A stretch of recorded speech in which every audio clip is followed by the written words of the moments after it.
Kanpai! Kanpai! A happy Kanpai to you all. This is episode 188, where we're covering the Spring 2025 6-episode follow-up. We're halfway through the season. Time to check in, see how these shows have been doing, briefly talk about which ones we've dropped. But before we do any of that, as always, time for the housekeeping. So, start off, you guys know what the deal is. You gotta like the video, you gotta comment, you gotta smash that like button, and then you punch out the subscribe, and then you... I don't know. There's also an audio version in the description below. You can add to your favorite podcast platform thing. We've got a Discord. Eventually we'll make that link to the Kanpai Cast Discord and not Xeno's, but for now it links to Xeno's, or mine. There are Patreons, and sometimes we stream.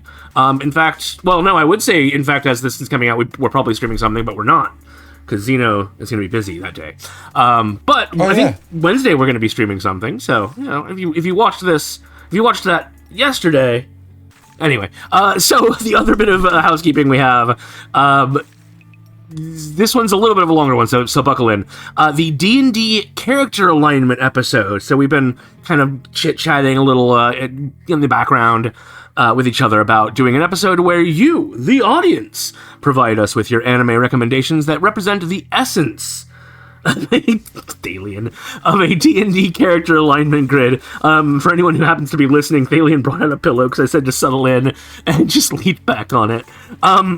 So essentially we're talking about which anime personalities are lawful good, true neutral, and so on and so forth. For example, one may say that Vash is the embodiment of chaotic good. Sorry, Trigun is the embodiment of chaotic good, with Vash being the lovable goofball that he is in the post-apocalyptic hellscape that he's in. But another example could be Chainsaw Man for a neutral evil. And Xeno says, if you know, you know. I don't know. So I'm just going to have to trust him on this. I know. Yeah, we recognize this is completely subjective, and it's entirely down to the perception on each of the alignments. So in the description below, there is a Google form, assuming that I've remembered to include it in the description.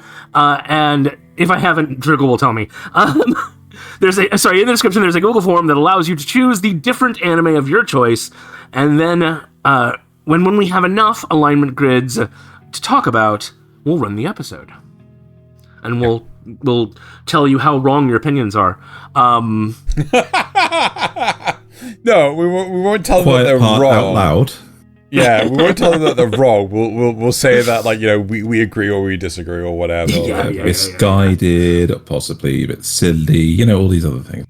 Right, before we get on with the main body of the episode reviewing shows, we're just going to cover the shows that we're not going to be talking about, and you're wondering, like, where the hell are these? So first of all, the completed ones, we have Moonrise has already been finished. Devil May Cry, the 2025 Netflix and rendition has been completed. Konosuba has also finished. Yep. And then moving on to the ones that we dropped, like a sack of questionable stuff. Yandere Dark Elf has been dropped. The beginning after the end too. No. We never reviewed those. Oh, okay. Sorry. All right. Yeah. Cool. All right. So, going back, Yandere Dark Elf, Anne Shirley, the Shuinji Family Children. I didn't actually start watching reviewing them on Mononoke lecture logs. Please put them on Takamine-san. Also dropped Your Former, Yaiba Samurai Legends. Good show, just not for me. Boy Girl Friendship Survive. Not a good show, definitely not for me. And Teogonia. So we're not going to be covering any of those. Ever so briefly, I did watch episode 4 of Your Forma, and I almost started watching episode 5, but I was like, this is just trash. And I thought, no. But I am actually still watching Teogonia. I just don't feel like it's worth reviewing. So go watch my last review. It's essentially the same thing. Right. So, moving on to the actual shenanigans. Show. What do you guys want me to cover first? You've got a new one here today, Xeno. Yeah. Talk to us about Food for the Soul. Right. Okay. So, Food for the Soul. I need to quickly find it and shove it on the screen. Cool. So, food for your soul. Sorry, for the soul. I'm gonna give this a 3-star acquired taste. Right? The best way I would describe this is part Bocce the Rock with food set in university. Right? So it's not a music band. It doesn't have the zany antics of Bocce, like, you know, a lot of the references and stuff that happen in Bocce. But it does have the social anxieties and things like that going on with some of the characters. So you still have a nice range of characters and, like, smattering of all the different sort of stereotypes you get with university students being weird and wacky goofballs and things like that. But the whole premise is that one character, our Bocce, so to speak, she loves food. She's massively introverted. She's shy as all hell. She suffers from anxiety problems. She wants to go out and eat and try and experience the different foods of Japan. But the problem is she can't bring herself to go into a restaurant and eat alone. Right? And as such, she learns to make these foods for herself at home. Ultimately, she joins a club at university. So they're trying to make a food... Sorry, was it a cultural food research club? Right? And the whole idea is that this other student is trying to create this club because they just want a space to fuck around in. They just want to, you know, not really have to be held accountable for anything. But the clubs are serious. You have to actually participate in activities, and you have to actually do stuff that you're passionate about, right? So this is not the go home club. So effectively, yeah, it's not the just hang out at university club. Go home club. You can't. And to the surprise of our introvert, when she discovers that this is basically a fake club to effectively give the students a space at the university grounds to fuck about and, like, just lounge around and things, she was mortified. She was completely disheartened. But the representatives or you know, the administrators of the university turned around and was like, right, we want to talk about your activities. And then the president of the club, who wants a fake club sort of thing, goes, activities? We have to do those? Like, yes, right? It's like, well, what activities do you do? It's like, oh, we do cooking. And that, you know, it kind of massively brought a smile to the face of our introvert. It's a good show. It is nice. It is wholesome. If you like that down-to-earth, adventuring slice of life, if you like things like laid-back camp with a smattering of Bocce the Rock, I think you will enjoy this. Yeah? The animation's good. It's entirely female cast. Just realized. And yeah, it's a good show. I thoroughly enjoy it. So and I think a lot of people would as well. 6 episodes in, would you say that it's sort of... Does it fall into that trap of being sort of the same thing over and over again, like Masterful Cat or something, or... No, so one of the nice things about it is by episode 6, our shut-in protagonist, who's on screen right now, she realizes that she's gained a hell of a lot of weight, and during episode 6, she, along with 2 of the other club mates, end up going to the gym and things, and she is powering that treadmill like a trooper. It turns out that she's she doesn't know how to turn it off. So she's stuck running. It's basically put a video of as if she's running through a hiking trail in a woods or something like this. So, and she's stuck running, and she can't turn it off. And the other's like, "Oh wow, you're really powering on." And she's like, "Ah!" And it's just, yeah. So it does actually address different ways of looking at university life along with club life and things like that. So another side of it is, yes, they do cook on campus grounds and things, but they also go out to like different locations. So to get inspiration for cooking. Yeah, kind of, you know, so that they'll go to like different food markets, right? Like, you know, big famous ones. They'll go to more touristy sort of areas as well to, you know, go hiking up a mountain, trying the food up there and things like that. Yeah, so it's a nice, dumb, fun series. Yeah. Sounds cute. Oh, that sounds cute. Like fun. I can fully relate to the fact that knowing how to cook really well does make you overweight. Yeah. Yeah. I was thinking that too. Yeah. So, you know, what's your excuse? That's mean. I'm sorry. That's mean. Hey, noodles are good. So not wrong. Noodles are good. Noodles are very good. So, just like 500 times your daily dose of sodium. I just can't do the exercise part. Yeah. Because I'm lazy. Right. So, what do you want me to talk about, guys? Witch Watch. Genuinely. Ooh, okay. Witch Watch. Let's see my notes for Witch Watch. So, Witch Watch is currently unchanged in my ratings.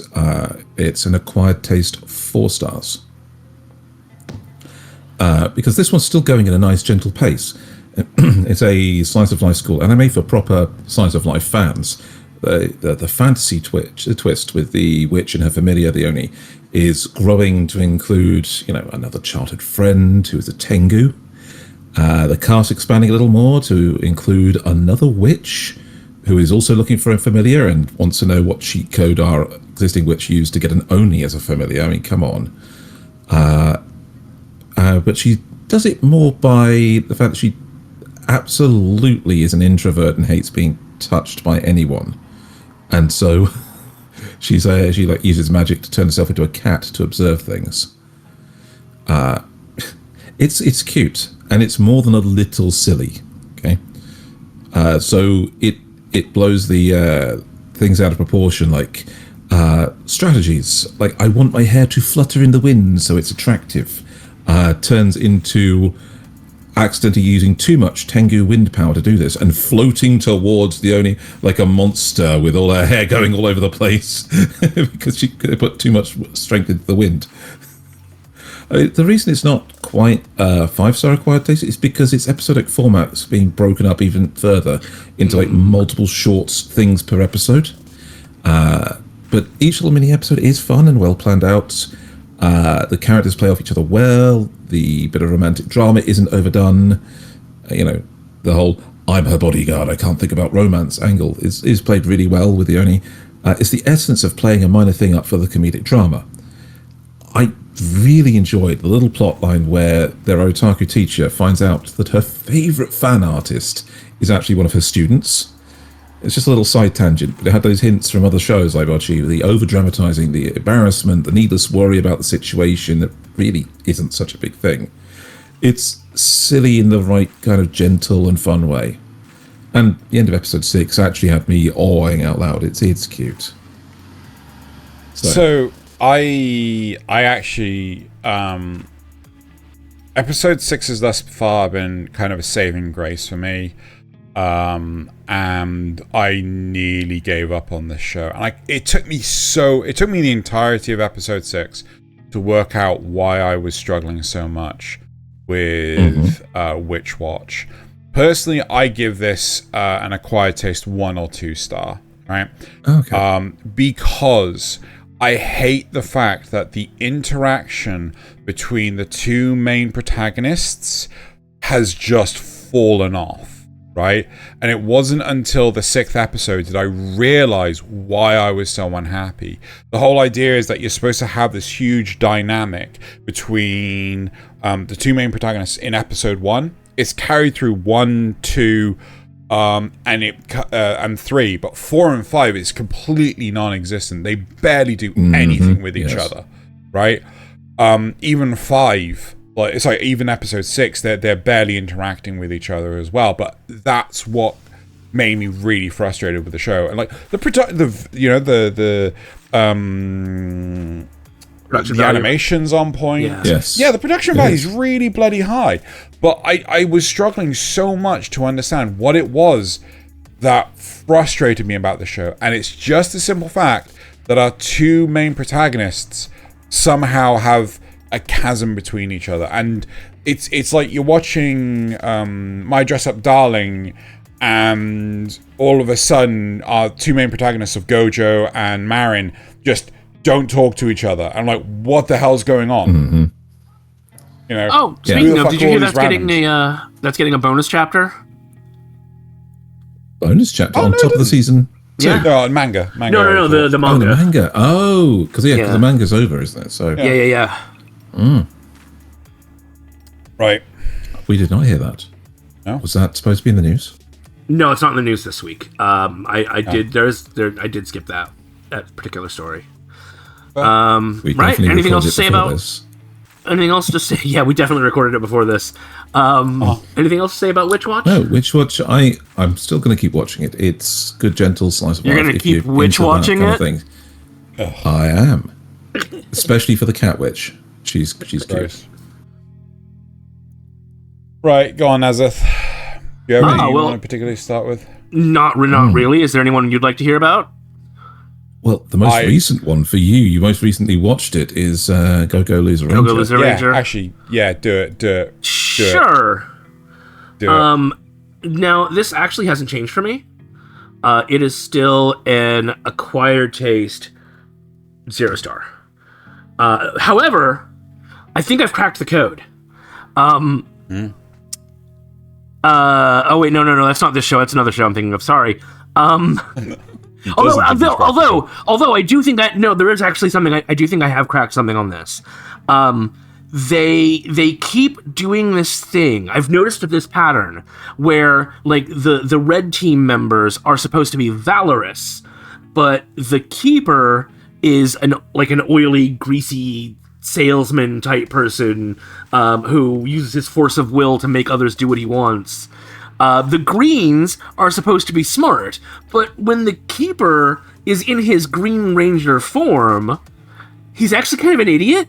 It's weird though, because when he's not in that form, he's actually really smart. So I don't know. I can't remember what blues are supposed to be, but like pink is supposed to be selfless, but the keeper is selfish. Yeah. Anyway, so that's the thing I've noticed. That meme. So what was that, Nasuth? Yes. What was that last bit you said, Nasuth? That's just the thing I've noticed. Well, the monsters also kind of follow this pattern. Like Ouroboros, who they've been fighting this entire time, more or less, is he thinks he's giving people peace and comfort by putting them in this time loop utopia, where they live the same day at school over and over and over again, but they don't have to fight, they don't have to struggle, they live peaceful, happy lives. So he thinks he's doing a good thing.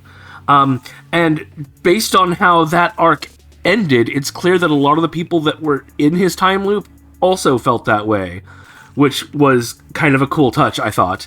But they are still managing to fuck things up. During the fight against Ouroboros, our fighter D changes into one of the dead Green Rangers who died before he was ever part of the team, and somehow mimics her look exactly and her voice, even though as far as we know, he's only heard stories about her. Maybe he's seen a picture. Maybe. So like that was like that's much like when he pulls out the pen and paper in season 1 during it's that level. But like there's not a lot of that so far that I can really see. I really liked the solution to breaking the Ouroboros time loop. Not really surprising, but it made sense and it was good. Is it coming to bargain? Yes. With Dormammu. There was a moment towards the end of that fight where everything went very... if you've ever seen the movie Labyrinth with David Bowie, the very end of that where they're running around in the weird Escher... Is it MC Escher-like staircases and stuff? Yeah, that go nowhere? Yeah. That sort of happens in this. The reveal of who Chidori really is kind of cool. And it also puts D in this season so far has been putting D in a real bind because he's getting to know some of these people and realizing that they're not all bad. And it's putting him in this position where, like, he's starting to get human emotions coming in, which is really weird. But, like, at the same time, he also still wants to kill all the boss monsters and the Rangers. So it kind of doesn't matter if they kill each other to him. It's a really weird position for him to be in, and I kind of like that. It's this nice shade of gray, which you don't see in a lot of stuff. I think that's basically it. Oh, we're getting closer and closer to the boys' territory. And we do like the boys. Do we? I do. I like the boys. I still haven't watched season 5 yet. Right. Anyway, yep, that's Go Loser Ranger. Cool. Right. Next one I want to talk about is Sword of the Demon Hunter. Right. So I'm actually choosing to go to that one. Would have been useful if I actually had the screenshots ready to go. There it is. Right. So, Sword of the Demon Hunter. 3-episode rule. I gave an acquired taste 3 stars. I am dropping it down to a nothing special 4-star. Right? Wow. Like, this is quite a hard decision to make, but effectively, the first hour and a half long episode is fantastic. We are now 7 episodes in, and there is 0 follow-up. Right? What you talking about, Willis? If it wasn't for the 6th episode, I would have dropped this. Right? Honestly. So, if you recall, when I first talked about this, the whole premise is that you got the relationship between our main protagonist and his demonic infested sister, right? And effectively, she fully awakens and slaughters his home village of katana forging blacksmiths. And then the whole idea is that he leaves the village on a hunt for his sister, who is supposed to bring the end of humanity in 170 years, right? But in 6 additional episodes, he's basically settled down in some other town. That's it. Like, it's just like he's not looking for. He is. I think so. It's gone from budget Demon Slayer to setting up shop in another world. Well, no, I would actually say, no, it went from what could be Rising of the Shield Hero Season 1 quality Demon Slayer to budget Demon Slayer. The animation drops significantly. I love the fact that the idea is that these demons manifest for a multitude of different reasons. So, one could be one could be born from the fact that a woman was murdered, right? This. Oh, also FYI, this is not for the faint of heart. There are sensitive topics in here. It is feudal Japan, so yeah. So basically, and one character gets murdered, and she effectively reincarnates into a demon, whereas another character ends up witnessing the destruction of her home, and she becomes a demon, right? So demonic evolution, which I suppose acts very much like the warp does in Warhammer 40k, is like just knowing about it is a problem. It's the way that it represents is really, really interesting. But it's like I would have thought that our demon hunter would have at least moved on to another town by now, and he just doesn't, right?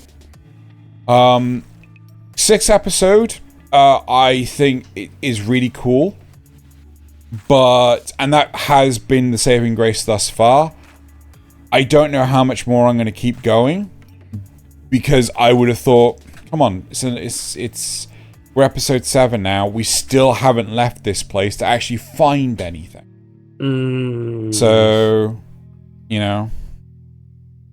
anywho, I don't know if you guys have any questions or anything. No? No. What's the actual action like in this show?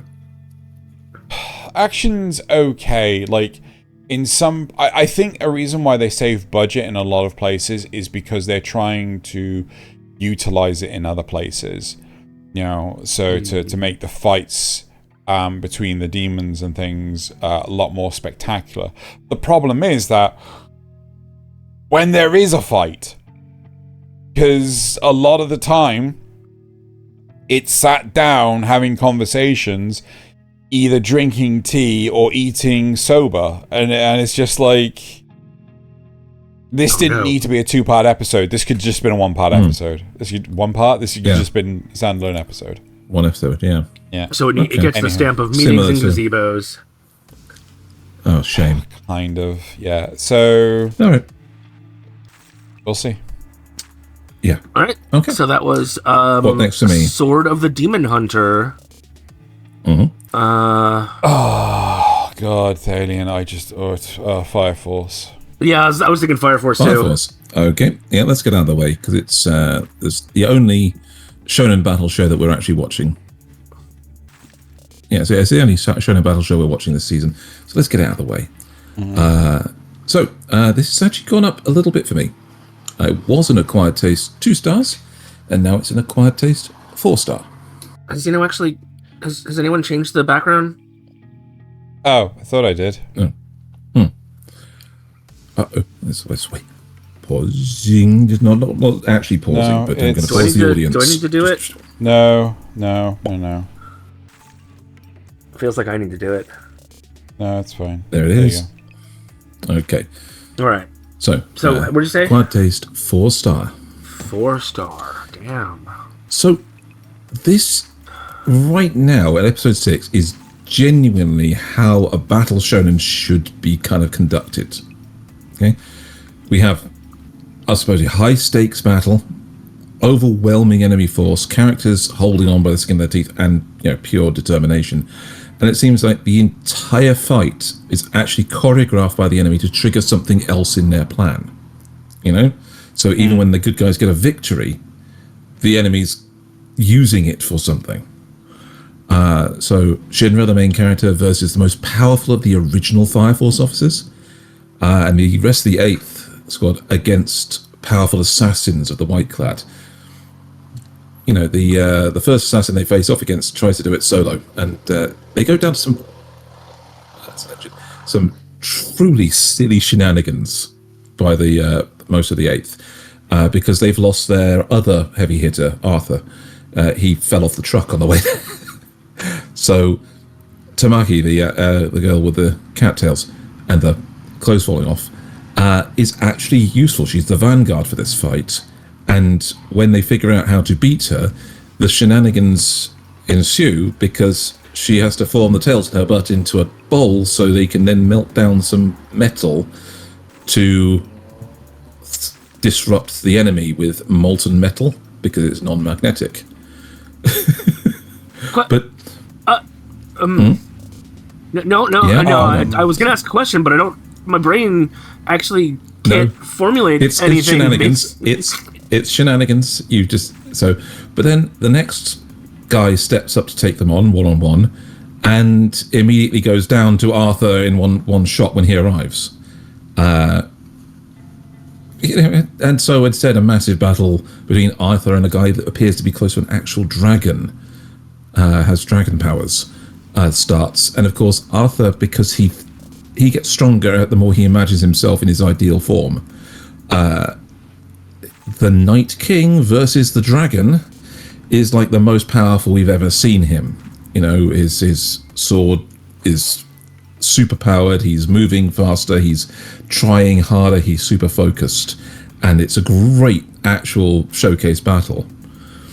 But then there's the more serious stakes of Captain Obi being captured, and again, it's mitigated by the silliness of the show. A temporary solution to Captain Obi's problem basically has him full-on aggressive flexing to keep all of his muscles taut. I want you to elaborate and explain that scene, because I've unfortunately been forced to witness this scene on shorts.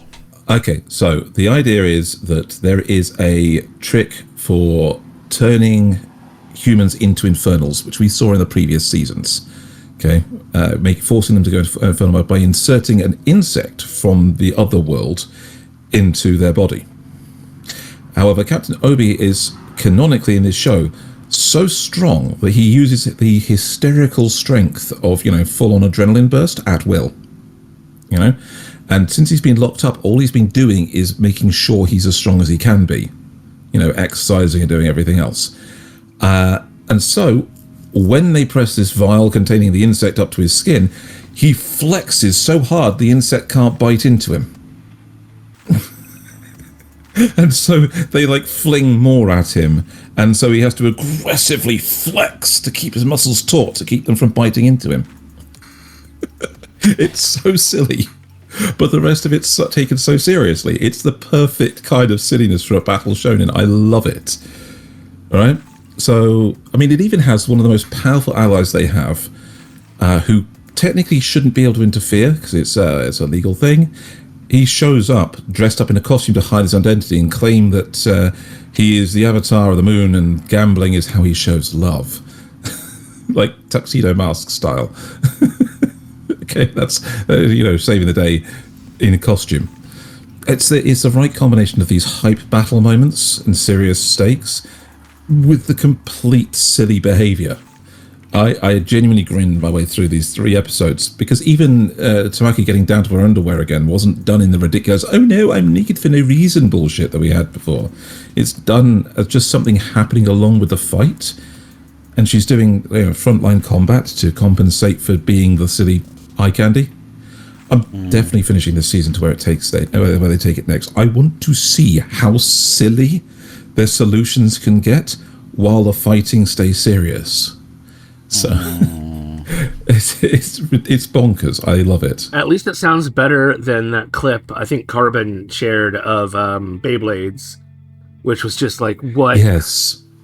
What? Yes, by far. Yes, there's a Beyblade clip where they're literally crashing out of buildings and causing explosions with their Beyblades. It's even crazier than that, but yeah. Oh, that's the meme submissions. Hang on. They're it's like a rolling fight between 6 people, and they're smashing buildings and out of high-rise towers. It is ridiculous. Oh, there it is. Yeah, we need more shit like this. As just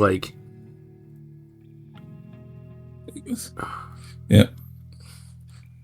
So, yep, they are literally summoning creatures with their a little bit. Beyblades and fighting down buildings and things. This is the dumbest shit I have seen in a long ass time. Yep. Yep. Right. Okay. And if you want to see that dumb thing, come to the Kanpai Cast Discord. So Pokemon doing dumb shit, I get, because those are actual creatures and yada yada yada. Yu-Gi-Oh! Not so much, because they're supposed to be holograms, right? It's like, why does this hologram destroy a planet? But right? why is the Beyblade summoning an angel? Oh, that was answered in the first season. Beyblades are no, we don't know. We don't need to know. We don't need to know. We don't have spirits in them. Nasuth, it's your turn. Well, what would you like to hear about? Windbreaker. Windbreaker. All right. Or Fart Master, as it might be called. Yes, cue the jokes about breaking wind being a exactly. It's like a Breaking Bad parody, Breaking Wind. So the 3 episodes, it was. I'm just gonna ignore that. It was an acquired taste 1. It has gone up to an acquired taste 4 for me. Okay. That didn't show up at all. Let's try that again. There we go. So the reason is I think the curse has been lifted, right? It's still only for fans of the genre, and you must be able to recognize what the genre is, which I keep calling wuxia, and I am so sorry, it's chanbara, right? Which is essentially the Japanese equivalent of wuxia, or spaghetti westerns or anything, right? So I apologize for calling it wuxia. That is the Chinese version. This is chanbara. But you need to recognize that, or you'll be like Xeno, who is like, what is going on with this school that has no teachers? I do not understand. The thing you need to know is the upperclassmen are the teachers, essentially, because they're passing on their knowledge of fighting and whatnot to the younger the newer members. Okay, so I'm sorry to interrupt, but I do not understand wuxia, I do not understand chambara. Spaghetti western is a term I have heard in the past, right?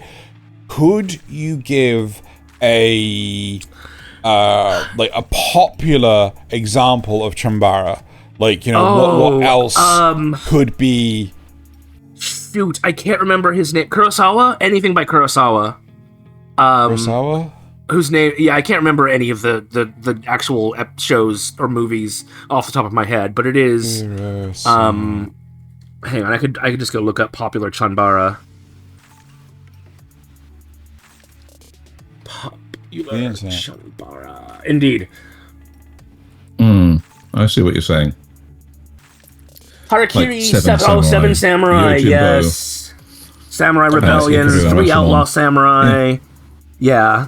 So, essentially, it's a historical drama that is overdone, like over the top. Yeah. So, you've seen spaghetti westerns where the main character is always some stranger that walks into town and... I've never watched a spaghetti western. Yeah. And so there's like this showdowns and long-held dramatic pauses and people saying the absolute minimum but somehow conveying all of the emotion in the world. Yeah. And also not at the same time, because it's very bad. Okay. So yeah, once you get to that point, it opens up quite enjoyable if you're into that genre, which is why it must be an acquired taste. I didn't expect, and the main character has a cold and everyone acts like he's on death's door plot. That was a surprise. But at least they used it to actually unpeel another layer from Sakura, which that's these last 3 episodes have done so much of that. That's why I think the curse has been lifted. Remember, I was wondering how many times can they teach him the same lesson? You can trust others can trust you. You need to work together before it finally sinks in. It feels like it's finally sunk in, right? So so the 2 of those episodes were said. No, sorry, just episode 4 was essentially about his mental block that he's suffering as a result of that last fight, right? Because he is afraid to trust people. That's what it comes down to, right? He was acting proud about it before. He was hiding behind pride to cover fear. But now that some of those layers have come off, the fear is being exposed, and it's put him in this weird position. But after some talk with some of his upperclassmen, this is the slower part of the Chanbara, where they're doing the samurai philosophy stuff, where they're working on their mental issues rather than their physical fighting forms. So they get past that, which I really like, and then they go straight into another episode where, like, you've got Sakura actually laughing at the antics of the other people, and not like a derisive laughter, but like actual good-natured, good-hearted laughter. It's so good. And then we get to learn more about how Bofurin is structured. We get introduced to the last of the four kings in the way he likes to display himself. I am calling him, even though he dresses as a woman. It is very clear that he is a man who just wants to be pretty, right? So he's not transgender. He just, if anything, he's non-binary. He's right? just a transvestite. Kinda, yeah. He just wants to be pretty. He just wants to be accepted for being pretty. And that like they handle that so well. I'm really pleased with it. There's a whole episode about that, which is really nice because it gives us a chance to get away from Sakura, even though he's there, and even though it is used as a means to get him more integrated with both the team and the community. But it's nice that he's not the focus.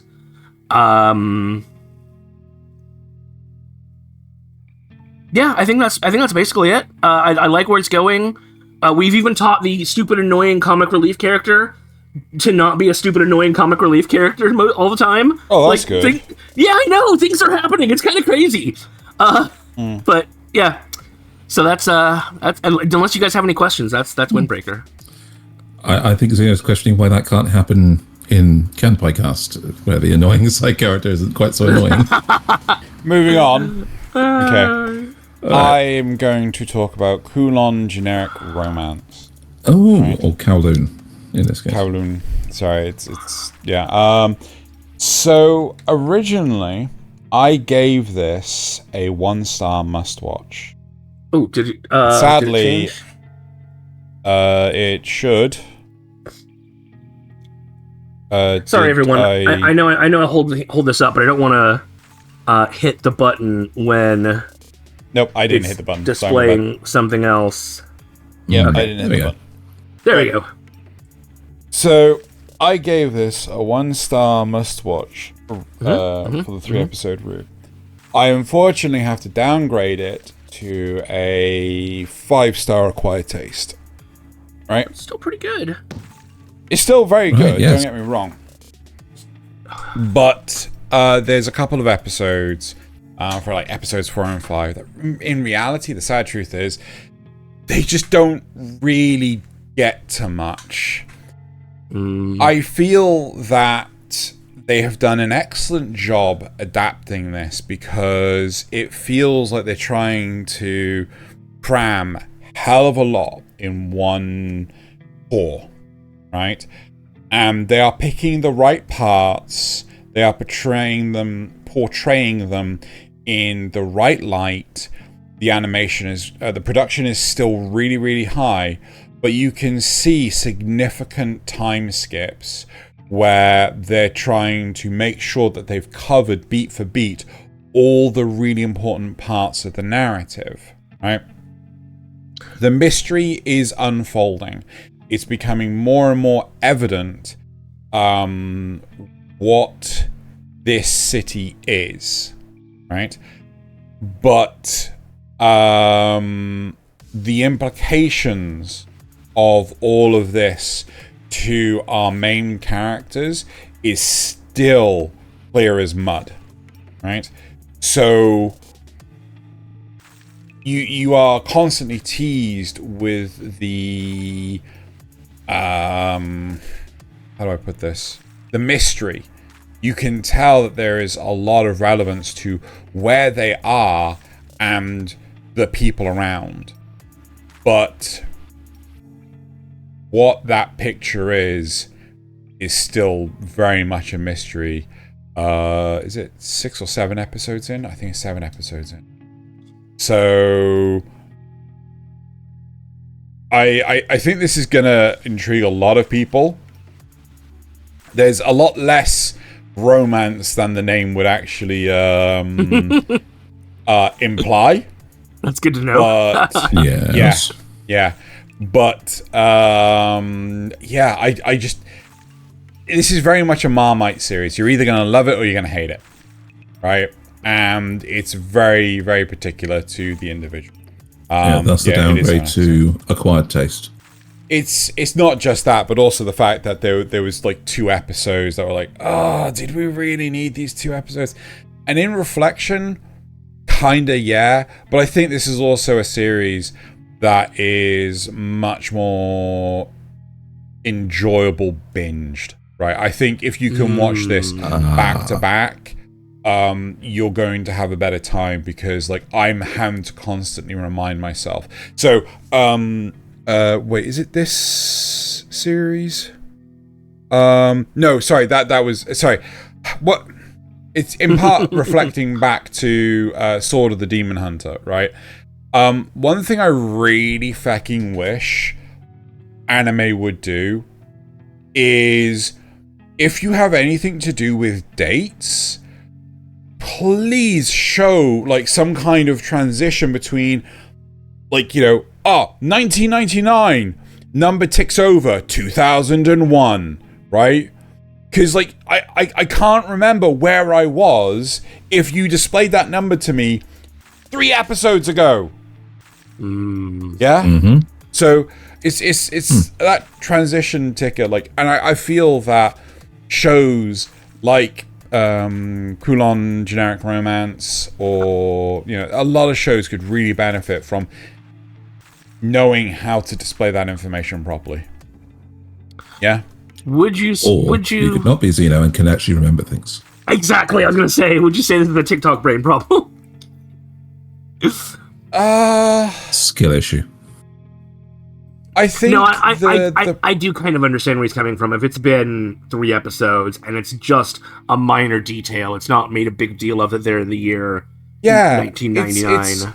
Yeah, exactly. So again, Sword of the Demon Hunter does a really good job in episode 6 of highlighting the fact that, it flicks back to flashbacks going like, this thing was said, but in fact it should have been this other thing, and people are addressing each other in different ways, and things aren't adding up. So doing that flashback is perfectly fine and things, but when you don't, it kind of makes it irrelevant to remember, it's this date, so on and so forth. So it makes it harder to put the puzzle pieces together. So again, it might just be a case of this is better to watch en masse. Is you taking a pizzle? What? The pizzle pieces. Don't worry. Right, okay. So that was Kowloon Generic Romance. I think unless you have a preference, I want to hear about Kakushite Makina-san. Wasn't that the dirty one, Thaylien? The one yes, that Thaylien's only watching for one person, yeah? Yeah. Yes, so this is one because I'm watching for my boy, PM Seymour. Shout out to you, man. You're a fantastic voice actor. Poor man. I've had to do some of these scenes. So, Kakushite Makina-san is first ranking is, of course, I can't believe it's not hentai. Of course. Outside of that, the show is still a nothing special 4. Okay, so what I missed when I started watching this show is because I genuinely skip the opening credits of shows for the first 3 episodes, so I don't get, spoiled as to what characters are moving in, I'm not expecting who's going to be part of the cast and who's not part of the cast. So there's literally an 18+ warning on the show in the start of the credits. So genuinely, this is just a softcore show. This is not for minors. Do not watch this at work. Do not. It's not. Do not skip the intro. Yeah. Yes. So, however, I'm finding it very funny so far. While the first 3 episodes were about Makina dropping into our boy Ada's life as a genuine, AI robot, with the issue that she's been damaged by an explosion and is always at risk of falling apart, the next 3 episodes that I've now watched are where things move on to basically how they start dealing with this. Ada is being noticed by Makina's friend as a stalker because he's actually, he's acting like one in an effort to watch over her and fix her up if something goes wrong, while trying not to draw attention to the fact that the school's most invisible nerd is suddenly familiar with the school's sexiest girl. The ongoing joke of that friend, the Makina's friend's hyperfixation on badly made yaoi manga, manifests in her literally threatening Ada with a taser up his butt to tase his prostate, which to my 12-year-old brain will never not be funny. And we wrap up That's just the 6 episodes electrostim. by introducing... Yes, it is. But badly made yaoi version of Electrostim. Yeah. Yes. So we wrap up the 6 episodes by introducing the character that actually tried to blow Makina up at the start of the show, finally catching up to her and stealing Makina's body. That's the cliffhanger of the 6th episode. And the show is strangely working for me. The nudity that's copiously placed throughout is just kind of normal. There's nothing acted on in it. It's there, it's highlighted for the audience, but given that the most overtly actually sexual thing, or, for the fetishy thing, is that Makina accidentally recreated an adult manga scene by calling her friend while Ada is examining the inner workings of her leg joints, making her moan suspiciously and hang up on her friend on a worrying moment. The rest, all of those moments are just basically, if you've read these manga, you'll see exactly what they're doing with all these situations. They're references. But they're played for laughs. But they're played for laughs.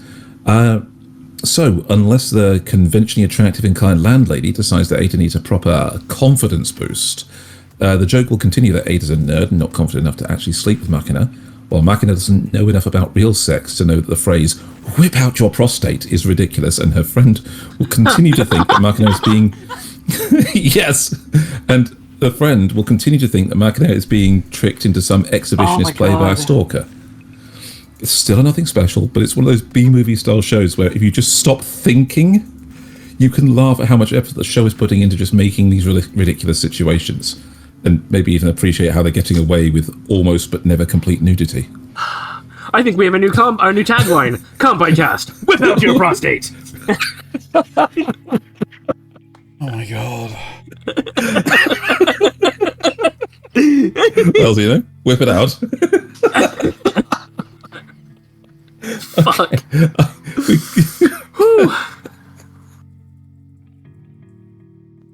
That's enough about that. That's Kakushite Makina-san.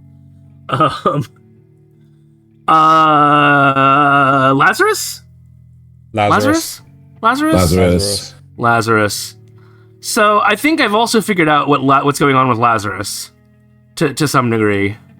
So at the very top of it, it hasn't changed for me. It's still an acquired taste, 2-star. It's not. I might give it a 1-star, maybe a 1.5. I don't know. It's not great, but I think I figured out what's going on. You know how in like CSI or Law and Order or probably NCIS, I never really watched that one. There's always like that one moment where they get that one piece of crucial evidence that changes the whole case or solves it or whatever. They keep trying to do that in this. But it doesn't solve the whole case. Yeah, it's pop sci. It's pop sci-fi. There's no deeper, other than the obvious, this is the opioid crisis messaging. There's nothing really deeper to it. but there's also a lot of really, like, we get a classic Bebop heist in the fourth episode, which is really good. Yes. Really enjoyed that episode as a whole. Yes.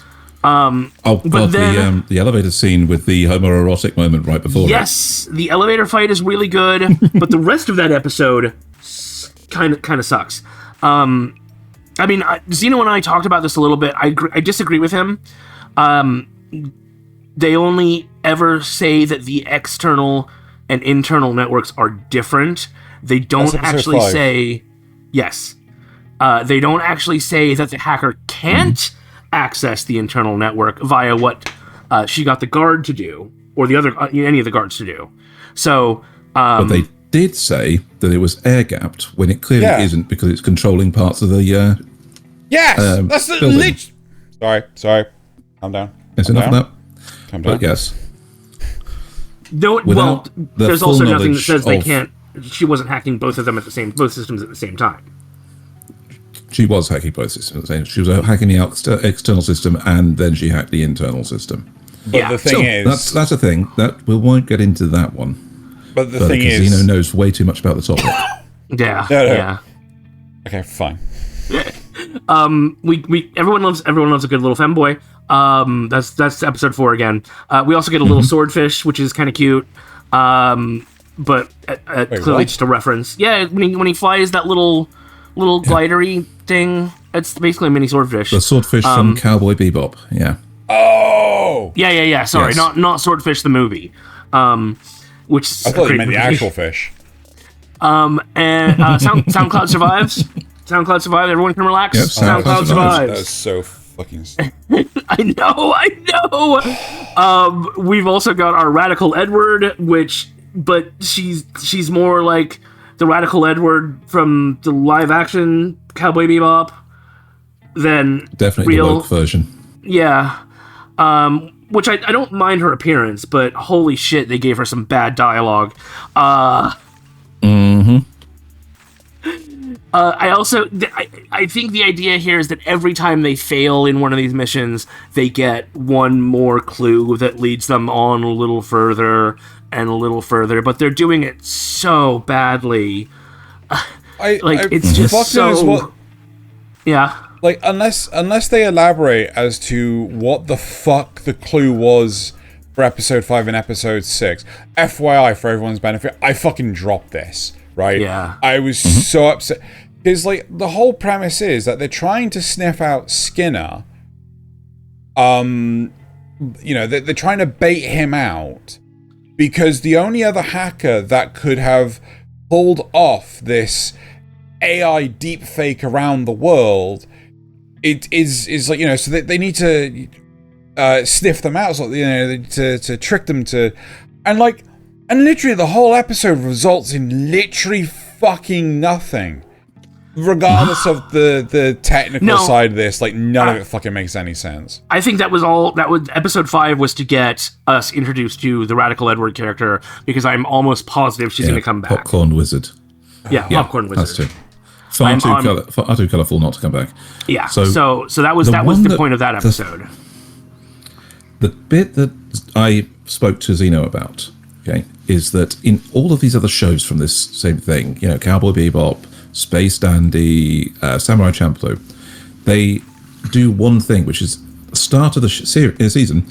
They present to you the characters as this is how the characters present themselves to the rest of the world. Yeah, they introduce you to these characters fully, and how they will, how you can expect them to react. Yeah, they didn't do that with Lazarus. And over the course of the show, in the other shows, you see more of the personalities, how they change based on getting close to people, and how they change. And the more you understand about them, Lazarus, you're starting to understand how the characters think and work. What they're, the fact that our supposedly main character, is actually genuinely just a worrywart, and he spends most of his time exercising specifically so he can run off and save the day. Burn off that nervous energy too, yeah. Yes. And you get to know more of the other characters and how they react to the situation. You're starting to get that charm of the writing. Kinda. But you didn't have it at the start, which you should have had.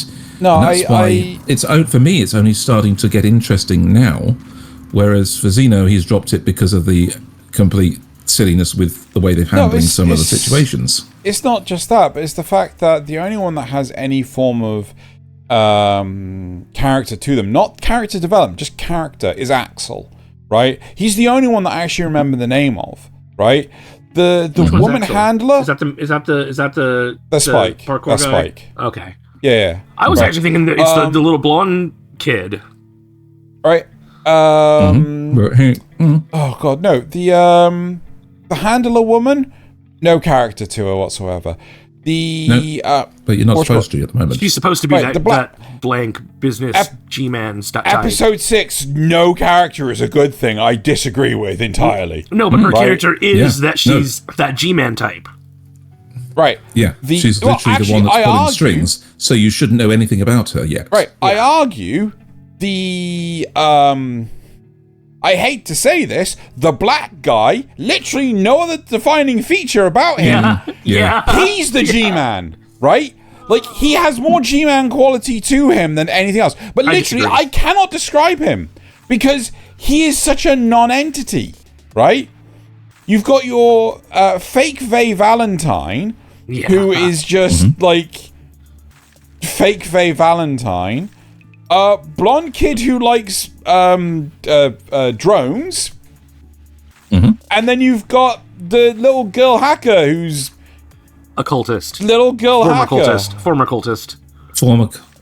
cultist, raised in when was that? Escaped, and that was episode 6. Episodes 5 and 6. Yes, but even so, like, arc of developing her and the blonde kid in a infiltration episode.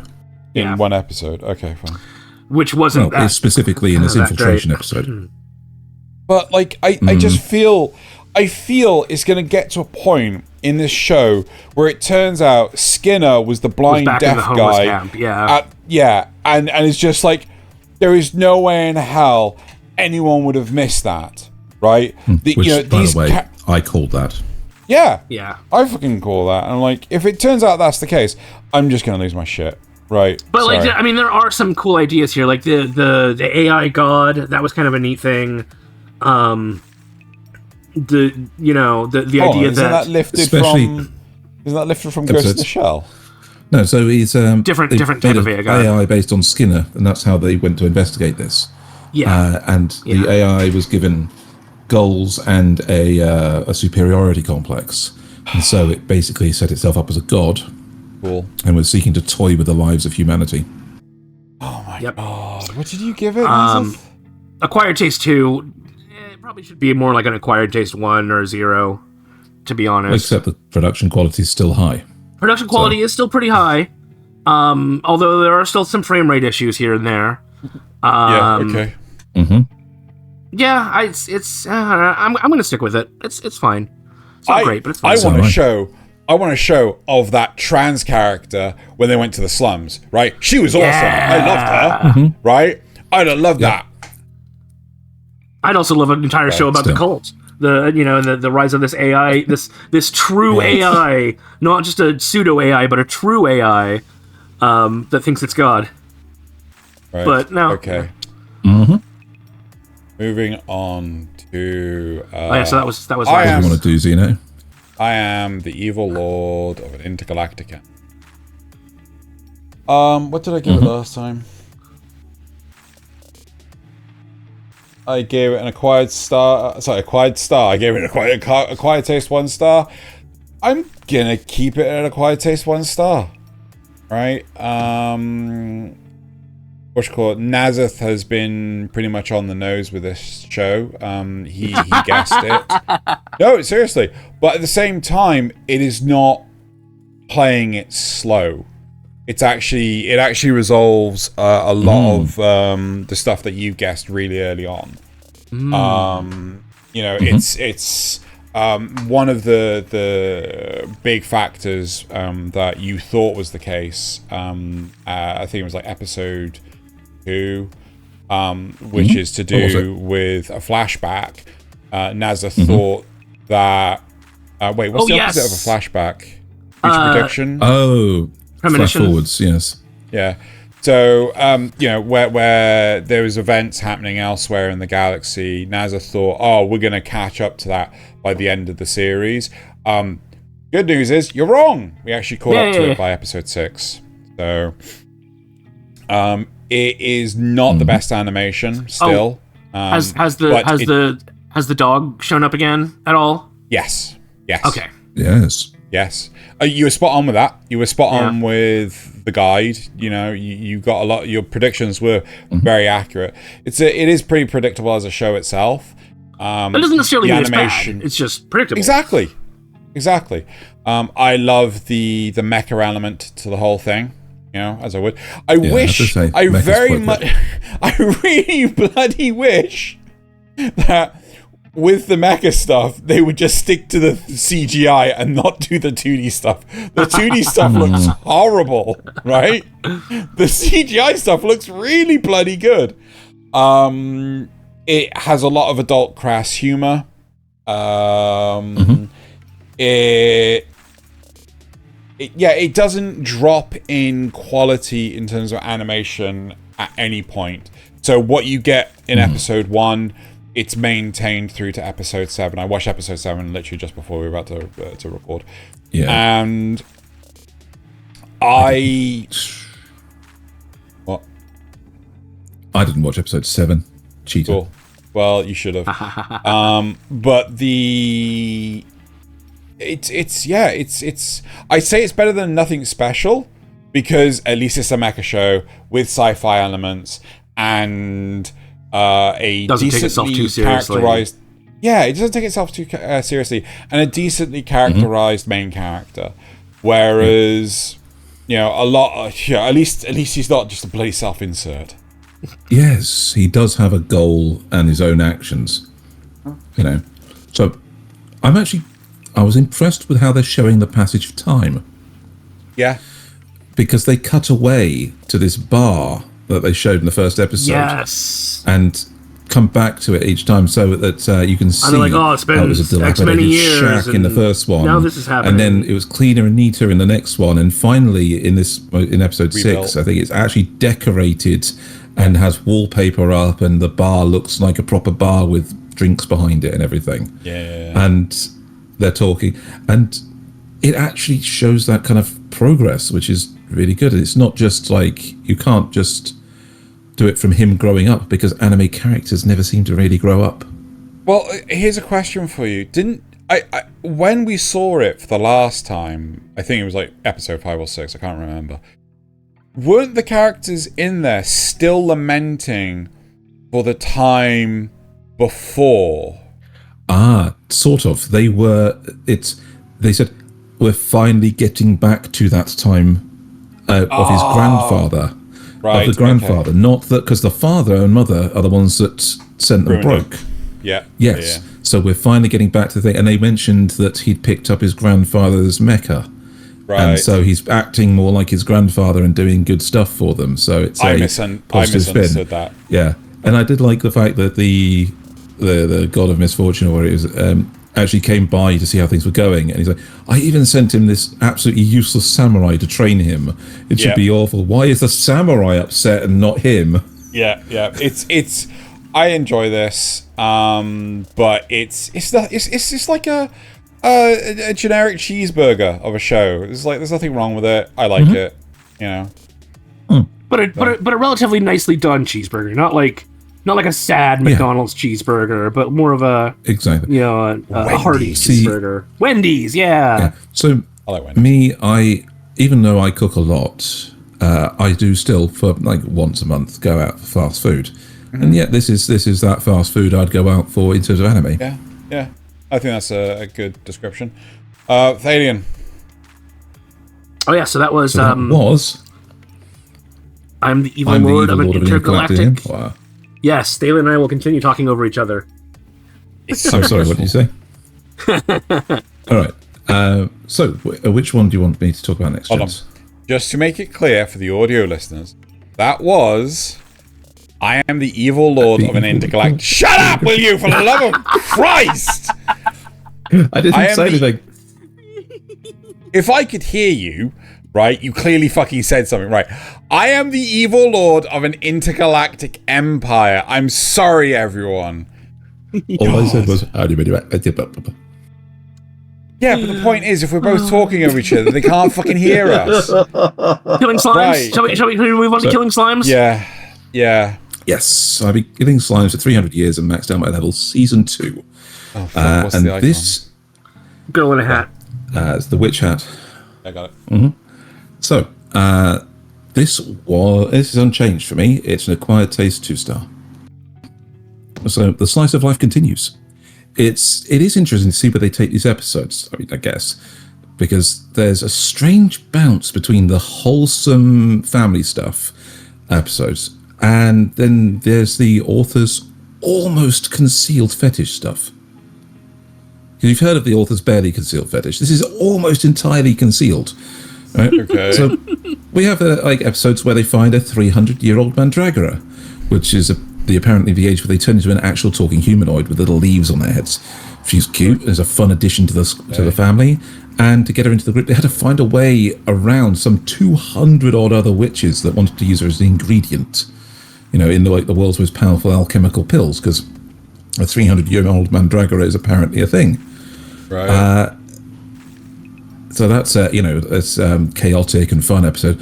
But then you have an episode where they spend some time getting a returning character some prize money from a tournament by means that she's actually the girl is called Fighty, and she's actually a slime that's learned how to transform into a human and practices martial arts. Yes, Fighty. That's the English translation. It's literally the word fight, but with a little cutesy thing sound at the end. Yeah, to make it into a girl's name. Oh my gosh. And unfortunately, she hurts her back and transforms back into a slime, and so they have to enter with her, with somebody else controlling her as a slime summoner, so that she can fight as a slime rather than as a girl. But then from that tournament, they transition straight into the Dragon Girls, decide to take the witch up to the mountains to meet the Blue Dragon clan. And then, since they're all obsessed with strength, the clan, one by one, volunteers to get punched out by the powerful Witch of the Highlands in sequential duels, hurtling across the landscape into the snow-capped mountains, because she's max level, she's super strong. But then you have an episode where the water droplet spirit that was featured in the first 3 episodes, she's taken on this adoptive mother role for the witch, and the witch goes back to visit her, has supper with her, but then gets fed these de-aging mushrooms that shrink her down to a little girl, so that the water droplet spirit can have a little girl to mother for a bit. So they bring in the Mandragora girl, and the two of them act like little girls for this water drop spirit, so that she can go out shopping and buy them clothes and be fawned all over by the shop assistants, going, "Oh, but aren't they so cute?" And they play dress up and get read stories at bedtime, which is some kind of... It's almost like baby play that I can't help but think is something that the author would really Somebody's like this fetish. For themselves. Mm-hmm. Yeah, it's an odd vibe that I'm not sure I'll keep this one to the end of the season myself, actually. But that's because I'm enjoying some of the other shows way more. It's definitely great for the true slice of life fans. But I do prefer just a little more narrative to my shows than this is actually, this is still just... And then this fantasy thing happened with no interconnective tissue. So, that's where I'm going to leave this one. I mean, to be honest... Unless you have any other questions. Yeah, I'm kind of interested. You're rating this as a 2-star acquired taste. I couldn't watch the first season. I kept on getting so bored I fell asleep. What would you rate the first season? I actually think I've rated it at acquired taste 3-star, because that one actually had more of a plot to it, where it was this girl being sent to another world and becoming the Witch of the Highlands, and all this family gathered around her because of her finally coming to the forefront after she became max level, and started getting out in the world. This one is still all the cast is there, apart from 1 or 2 new additions, and they're just being thrown in there for the sake of it, I think. Fair. Okay. So that was, I've been killing slimes for the years and maxed out my level, or slime 300 if you're referring to it on like TikTok or something. Why is it taking out the 300 from the name? I don't know. I noticed that I'm too. not sure. Yeah. Anyway. That's weird. Anyway. So Right. it's my turn, yeah. Yeah. What are you gonna? I'll probably like to end on how to become ordinary. So let's do Gundam. Really? Okay. Fine. Well, I really like how to become GQuuuuuuX. ordinary, and meanwhile, GQuuuuuuX is kind of GQuuuuuX is doing things, just like the background is doing things. Come on, background. There you go. So this, I did rate this at the 3 episode and acquired taste 4. It is down to an acquired taste 2, and I kind of expect it to fall even further. Why is this not? There we go. So, like, I'm still enjoying it, but I keep thinking about how much better it could be. Because, like, everything with Xeon, everything with the military, I love. But I am already more sick of Clan Battle than I was of the school in Witch from Mercury. And you know how much I didn't like the school in Witch from Mercury. So sick of Clan Battle. Okay. Speaking of the Witch from Mercury, we have the Witch from Earth in this, so that's cool. Yes. When did Gendo? I also read. So when she's getting her mobile suit, the witch from Earth is getting her mobile suit. I was like, when did Gendo send Fuyutsuki to work with mass-produced mobile suits? He looks just like Fuyutsuki. Also, I think Char is the Red Comet. Which I think is also supposed to be similar to the Red Baron, in terms of like how other characters react to him, and then the end of that arc is some Evangelion bullshit, some real Evangelion bullshit. I don't understand the Kira. Not only do I not understand the Kira, is everyone a new type? Is fucking everyone in this world a new type now? I just there's so many of them. Just the important ones. Just the important ones. We get a chill lo-fi Beatster Lax2 montage, which feels so out of place to me. Because they're like talking about how our main characters had to deal with death for the first time now, and then they just go out and do their laundry at a laundromat. And then, of course, laundry day. As if the clan battle stuff wasn't bad enough. Now we're bringing in the teenage angst. The I was supposed to be special. No one else is supposed to be able to do the thing I do with the GQuuuuuuX. That's my space. Why is she hanging out with the guy I like? That sort of thing. And I'm just, please no. To me, kind of. To me, I swear to God, it feels like Anno wanted to make an AU Gundam focusing on Xeon. When he says AU Gundam, he means alternate universe. Universe. Which this is. AU. But then he was forced to include the kids. And because it feels so out of place compared to everything else. And you can see the care that he put into all the military stuff, and then there's just this.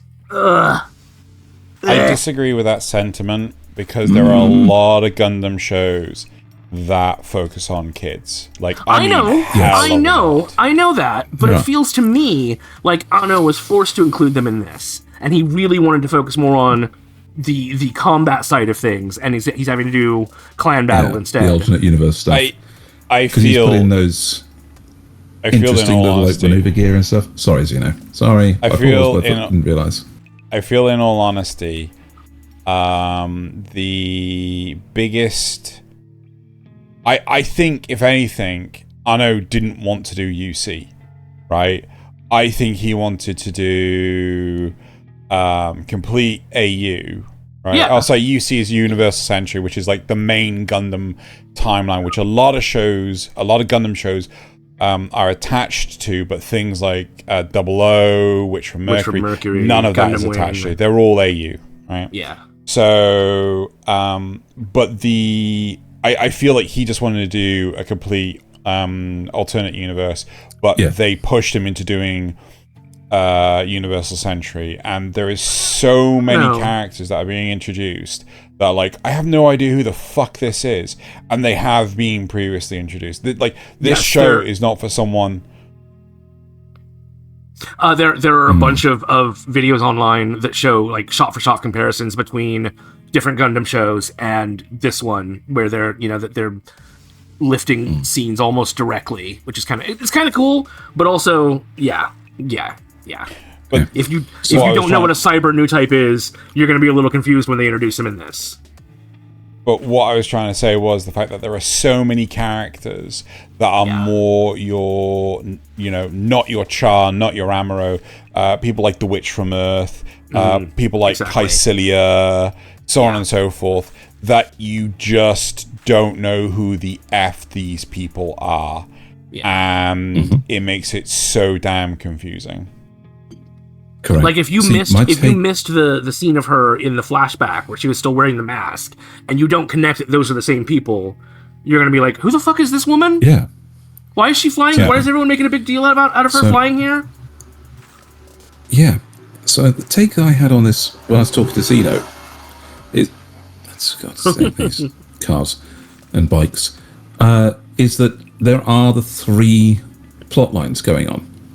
You've got the clan battle, you've got the politics, and you've got the interpersonal relationships.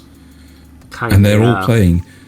Yeah, so those three plots are currently almost entirely independent. The clan battle and the personal relationships one is those are pretty tightly linked because tightly connected. And the political one is only getting to the point of relevancy now that some other politics is happening that is actually going to involve the clan battle. Mm-hmm. But so unless episode 7 does something that launches our clan battling interpersonal relationship story into the politics, it's just wasting time. Yeah. To be honest, I can't see them doing anything with this because it's supposed to be over in 6 episodes. The whole show's supposed to be done in 6 episodes. So like I'm what the hell are they even doing? So I can't see them recovering this. I don't know, like, and then they all lived happily ever after. No, it's going to be very difficult, I know. But we just got rid of the kids. This could be such a good show. Or did something with the kids other than just have them do clan battle and get an interpersonal relationship. You need those. You either need those kids to be pushed into the politics, or the clan battle to be the main focus with no politics. Yeah. And actually have that function going on. Gundam Build Fighters, not the English dub, because like the main character in the English dub is just horrific. Gundam Build Fighters is one of the better alternate universe Gundams, and the whole premise of that is you build Gundams, like you build your Gunpla models, and then you basically play kind of like Yu-Gi-Oh, kind of like, you're playing games with them. So you literally put it on a pedestal, and then using GN particles, which is like lifted from Gundam 00, you can actually play them with the model as if it is actually a Gundam, and it gives you a holographic cockpit and everything. It's a great series, absolutely brilliant. So Gundam shows can do that. Have like clan-like battles were perfectly fine, right? But having the politics kind of bolted on in 12 episodes, it's just too much. It is. Yep. So I did like the. If you notice that the on screen we've got Char and his pilot. Oh, I love that whole flashback. Yeah. So that was a thing. But I loved the fact that when they brought in a Xeon actual official person, they've got the old uniform, the old Xeon uniform from the classic show.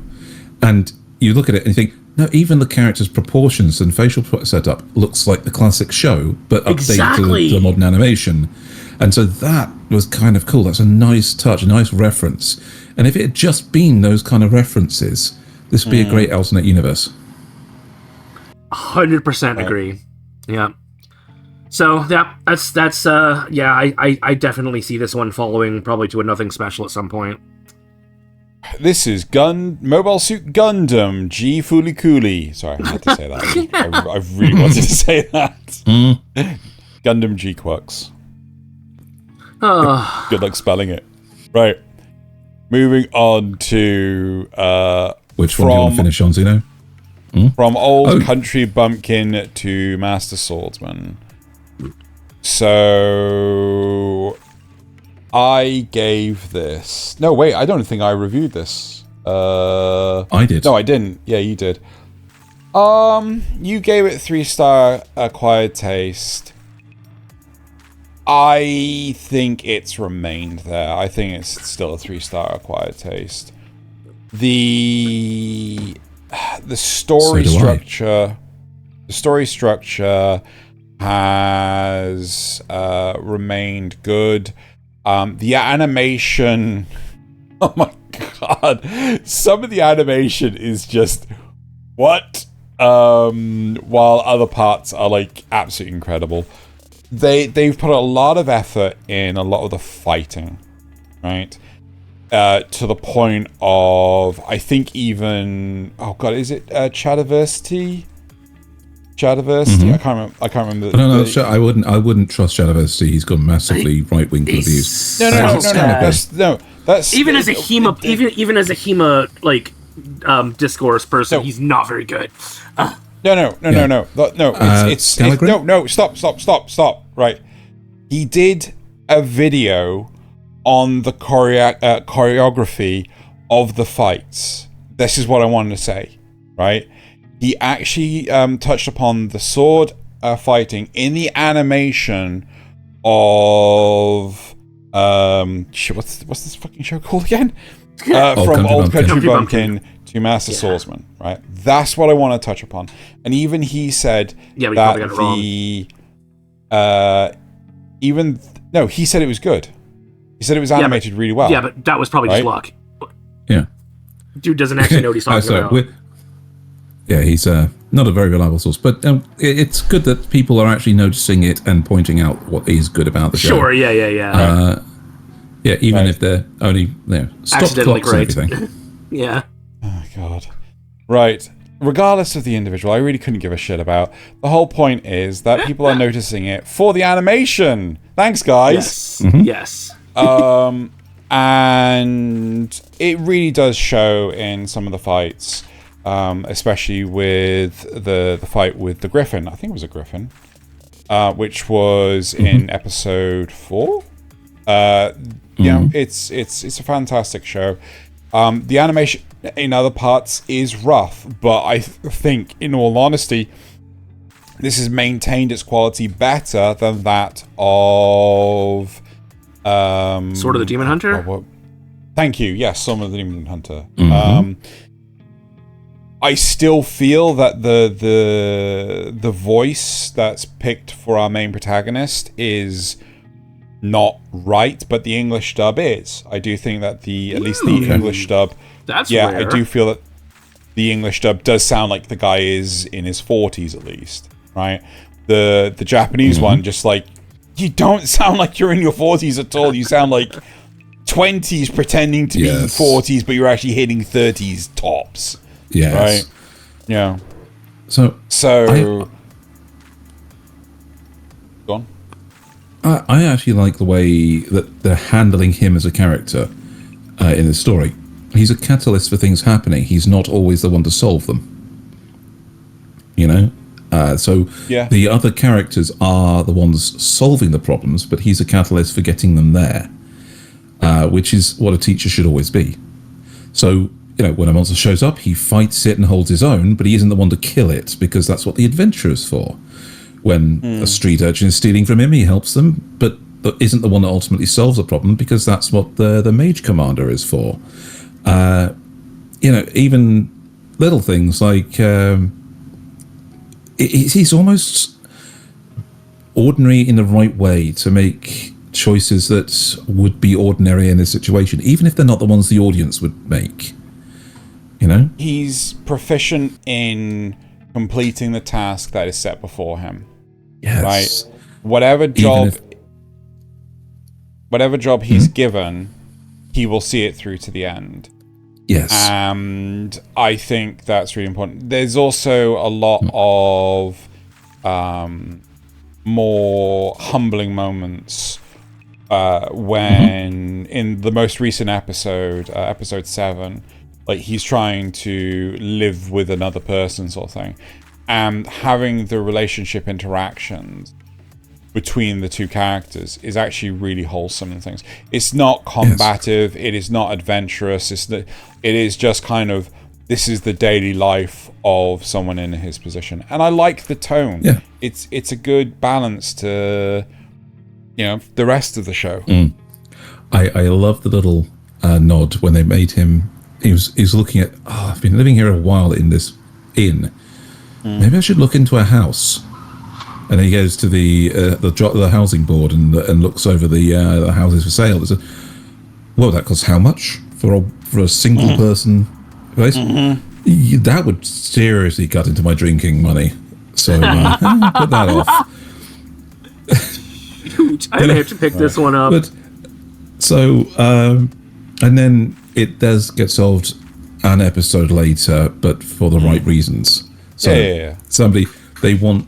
And one of the other characters wants to help a side character who's actually joining the main cast, and so they set him up as a guardian, and so of course have to give him somewhere to live with them, and so so he gets a house by proxy, but you feel that this is also more, well, yes, I'm giving you a house, but no, actually I'm giving the house you, so that you can actually take care of this, So you're there to take care of things that are going on there.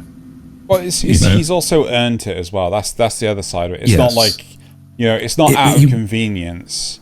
Yeah, he wouldn't be there if he wasn't trustworthy to do the job that is being asked of him. Right. So I do like that one. That was From Old Country Bumpkin to Master Swordsman. Cool. Can we move on? Yes, Thaylien. So Since we know which one you want to stop. I think I'll go with... Yep. Yeah. So The Brilliant Healer's New Life in the Shadows. This one's also unchanged from last time. It's still an acquired taste 1 star. I'm still enjoying this one. It is still telling this standard story. Our main character is getting his own version of, I was kicked from the hero's party, and the last 3 episodes of this that I've watched have been him getting a bit of revenge on his former life and getting ready to start the new one. So they focus these last 3 episodes on how the leader of his old team is now suffering without his backup. Okay, and coming to terms with the fact that he genuinely believed that Xenos was not doing anything. That he was just some backwater healer and he wasn't actually doing all that much to help them. And he couldn't take the idea that without Xenos, they weren't going as far. They weren't hitting the level of dungeons that they could do, and they're getting hurt within it. So they bring in another healer, and she has an absolute unhinged panic attack about what's going on. That the way they're taking damage, the way they're approaching this, and the way they're not ready for these dungeons anymore. So of course he tries to magnanimously offer Xenos his job back.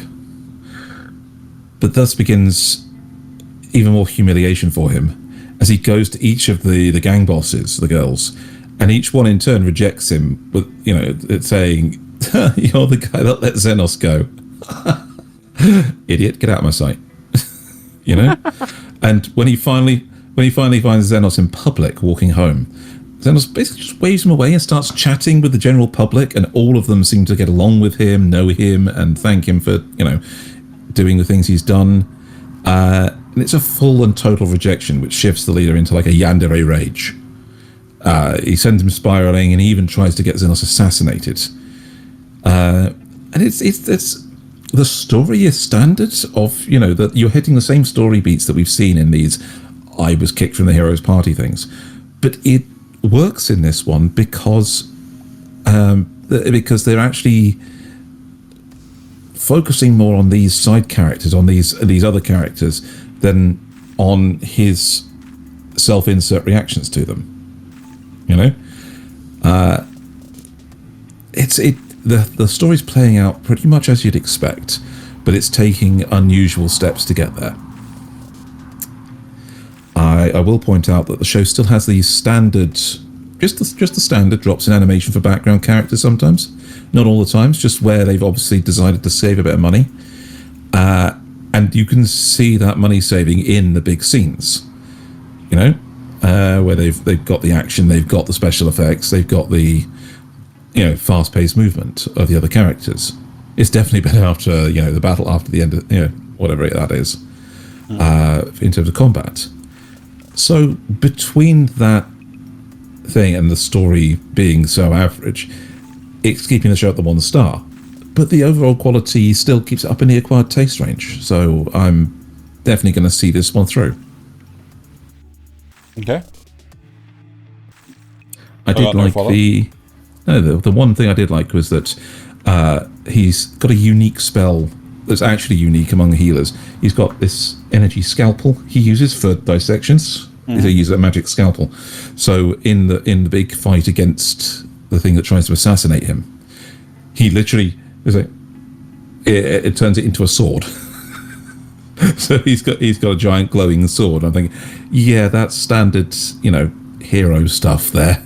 I wouldn't be surprised if they turn around at the end of the season and say, oh, well, the reason he's got that spell is because he's actually secretly a hero and not a healer. But he doesn't know it. He just found he's got a convenient ability to summon this little energy blade and use it as a scalpel. It could be something silly like that. Okay. Yeah, that is the brilliant healer's new life in the shadows. But is he using healing magic the wrong way? The right way. Ah. He's helping people, and he's getting paid for it. Right. So let's do my final one, which is Shoshimin, How to Become Ordinary. This is probably my favorite anime of the season right now. It is, which is sad when we've got a Gundam in it.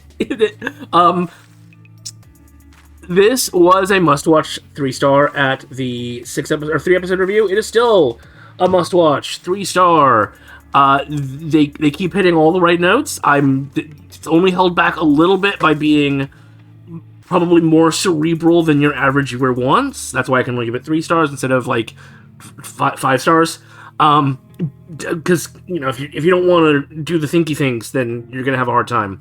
It makes it less accessible. It's kind of like, okay, imagine if Death Note was good and didn't have any of the supernatural bullshit. It was just actual mysteries being solved in actual clever ways. Putting together the evidence. In high school. Putting together the evidence. Going through it. Listing out your reasoning, your deductive process when you get to the end.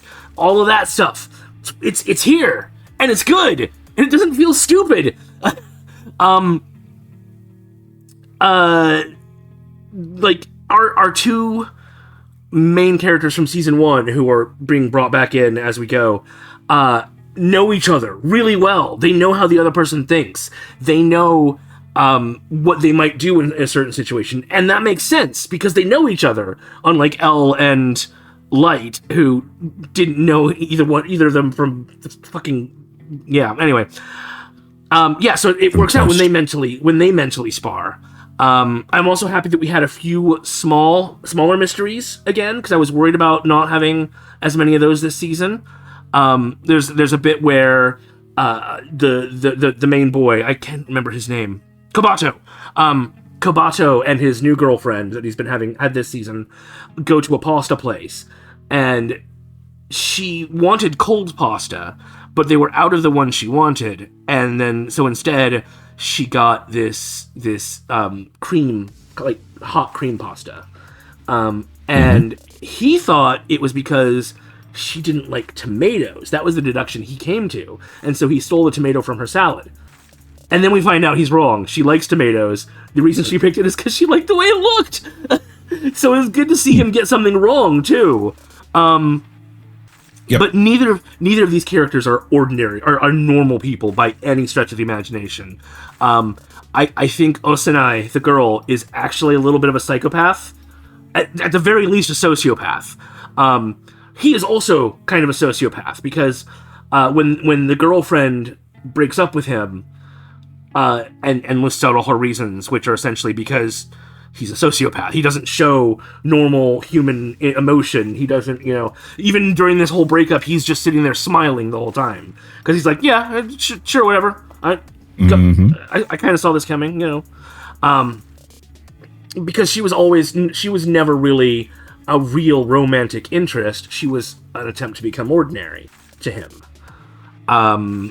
But Osanai, in the meantime, may or may not be committing these arsons. I actually don't know. At episode 6, I am not sure still. I thought they were going to reveal it. I was like, holy shit, we're at episode 6. They're going to reveal that she's actually doing it. They're going to 100% lay it out. But now I'm not so sure. So I'm really curious where they're going to go with this. I'm really loving it, and everything makes sense so far. Like our detective, as it were, who is working on the newspaper club, lays out all his reasoning of why it's her, and then she has a good excuse for every single one of them. And it's just like, which one is real? I don't know. Yeah, I can't wait for episode 7. The two shows that I'm really binging so far are Windbreaker and this.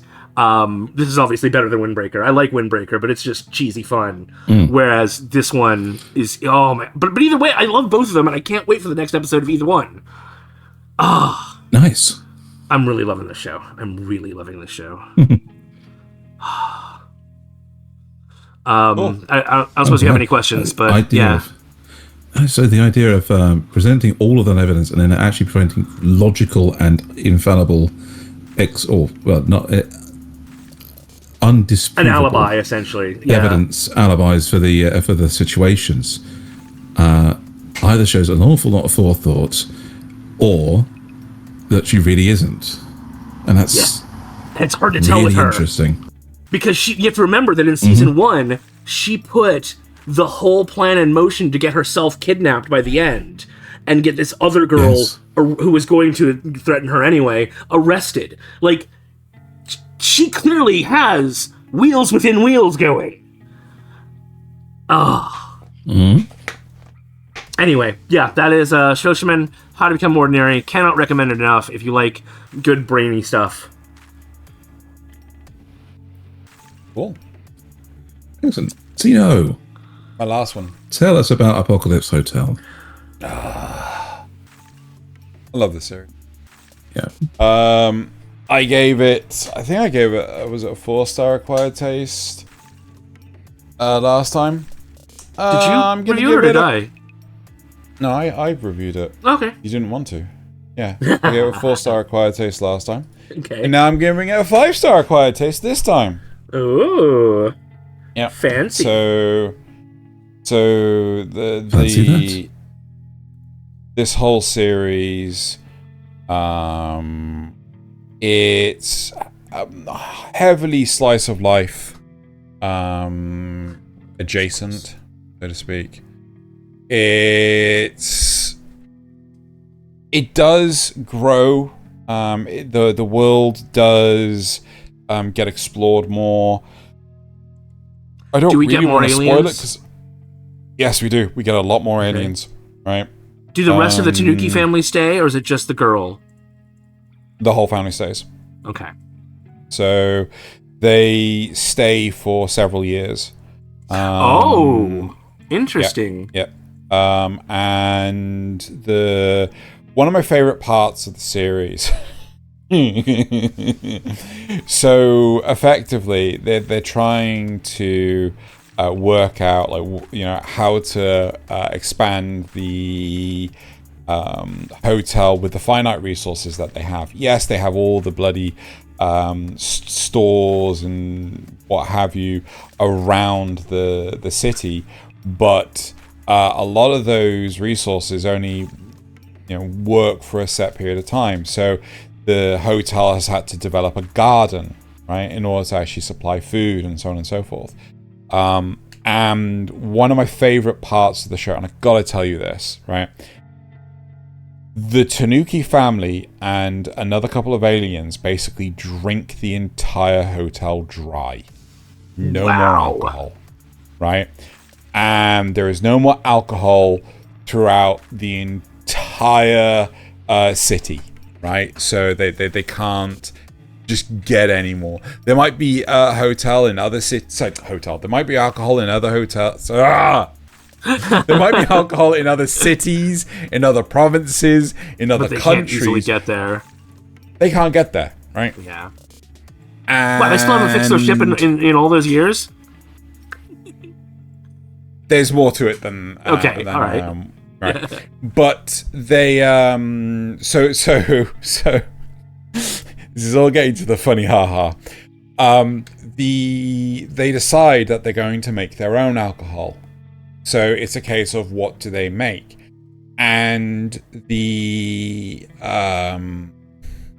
acting manageress of the hotel, she decides that they're going to make whiskey because that was the dream of the manager. Right? So he wanted to have his own brand of whiskey. So she was going to make the hotel's brand of whiskey, right? But in order to do this, they have to open the last bottle of whiskey, the manager's bottle of whiskey, in his office, right? So they all have, the whole Tanuki family has a bit of it, and so does she. And when she drinks it, she grows an extra 2 inches, her skirt becomes really tight, and her bust develops. Her lips become poutier, and she goes into like sexy android mode. I mean, it completely catches you off guard. So we've seen depressed manager, terrifying manager, and now sexy manager. It's just so fucking funny. Like, I was not expecting it at all with the rest of the show, the rest of the episode. And when it happened, I just couldn't stop laughing. Oh, God. Sorry. Reining it back in. It is a great show. It is dumb. It's fun. I think Nasuth would like this, but I think you need to wait until it's all out. Done. Yeah. Right? Maybe see if there's a dub. Yeah. Has there been any? Don't tell me how, but has there been any more development on the human side of things? Like the last I saw was the Tanukis had found that ship on their way here. No, and it's been shit, I need to work this out. It's been several episodes. No. It's been 15 years since the Tanuki showed up. So since the Tanuki showed up, and I think, okay, or it might be long. It might be longer. But there's. But like the new alien didn't bring any news of any sort with them. No, okay. Aliens. There's a lot. Watch that clip. You just went and watched it. The clip, yeah. Yeah, it's so fucking funny. Send that to me. I'll make sure to include it in the description. This must be what it's like to grow up. Yeah. No. It's just completely unexpected. It's just so funny. But there's a lot more to this show and things like that. And I genuinely like it. If it doesn't have a dub already, I really wish it does get one. But one other question: has the first alien, the green planty looking guy, has the little gift that he left? Has that turned into anything else yet? Because it has clearly grown. I think it's still growing. Okay, all right. So it's somewhat relevant. Interesting. Yeah. Interesting. So, but it is a good fun show. It is I would say it's on par with things like Kobayashi's Dragon Maid, which I think is a high bar when it comes to the sort of more fanciful slice of life sort of stuff. I also really like the intro. I think it's really well animated. Yes. The music's really catchy and things. 100%. Oh, sorry. I'm not going to go into too much detail. The repair bot gets to repair something, and it is so happy. It is like over the moon of how happy it is to actually fix something. So I do like all the robots, like all their personalities in this show. It is good. It's very well done in that way. Like, I know I dropped it, but I think I said at the time even, there's a lot of quality here, a lot of stuff that people would enjoy. Yeah, I think it is on the verge of becoming a must-watch. Damn. The only real reason that's holding it back is it's my fear of things like Masterful Cat, where it kind of just didn't do anything. But also the fact that it's a slice of life, which I think is a barrier of entry for a lot of people. A lot of people don't like slice of life. So, but I think it has the potential of becoming Swatch. Cool. All right. Thaylien. All right. So that was. Oh yes, that was Apocalypse Hotel. Yeah. Mm-hmm. So my last one for the day is To Be Hero X. And this one is unchanged from last time. It's still, for me, a must-watch 4-star. Wow. Although Xeno would not agree with me. I've dropped it. But then again, Xeno did miss a simple one from this that was introduced early on, and he didn't realise what it meant. So Xeno's memory is probably interfering with this one, and would probably be better served by binging it. Nope, still drop it. So, for me, this show has been throwing emotional hit after emotional hit. We go from this opening story of Linling, who becomes the hero Nice, and follow him as he develops relationships with the other heroes and goes through these, experiencing what it is to have this trust value that makes him a hero, and how other people's views on you are shaping what your powers are and what they should do. And this arc of his climaxes with climaxes with a moment where a villain comes in to basically try and expose him and everything that's going on at the Hero Association. And he has to do what he feels is right, while all of his fans are telling Nice to not fall for this, to not go out and confront the guy, because it's, we have to preserve the memory of this girl that he liked and preserve this fandom that he's got. And so as he goes out to confront this bad guy, he literally loses like the white hair that he has from being Nice. He loses his powers and has to run there himself, and takes on this villain as an ordinary guy. And it's a really climactic moment where he actually gets his he actually gains all of the trust and faith that the fandoms were giving him by just being heroic as himself.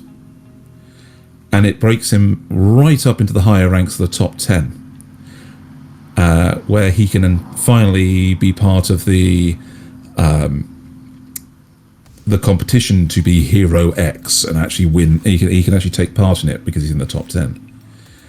But then, at the end of episode 4, they cliffhanger one of the biggest cliffhangers I've ever seen, and I'm betting that Xeno hated it. Oh, yeah. And Xeno watched episode 4 and he dropped it after episode 4. And then to hammer home how bad this system is, right after they do the cliffhanger and they've left it on this emotional shot to the heart, they remind the audience that there's only like 15 days to this tournament, which is going to absolutely devastate our main character. And instead they switch up. So the next 2 episodes, they travel back in time and start following the story of a completely different person called Yang Chang, who is an orphan who has never, ever experienced having any trust value whatsoever, any faith in him. And his story is that there's a veteran hero called E-Soul, and Yang Chang plays him in one of those stage things for children. And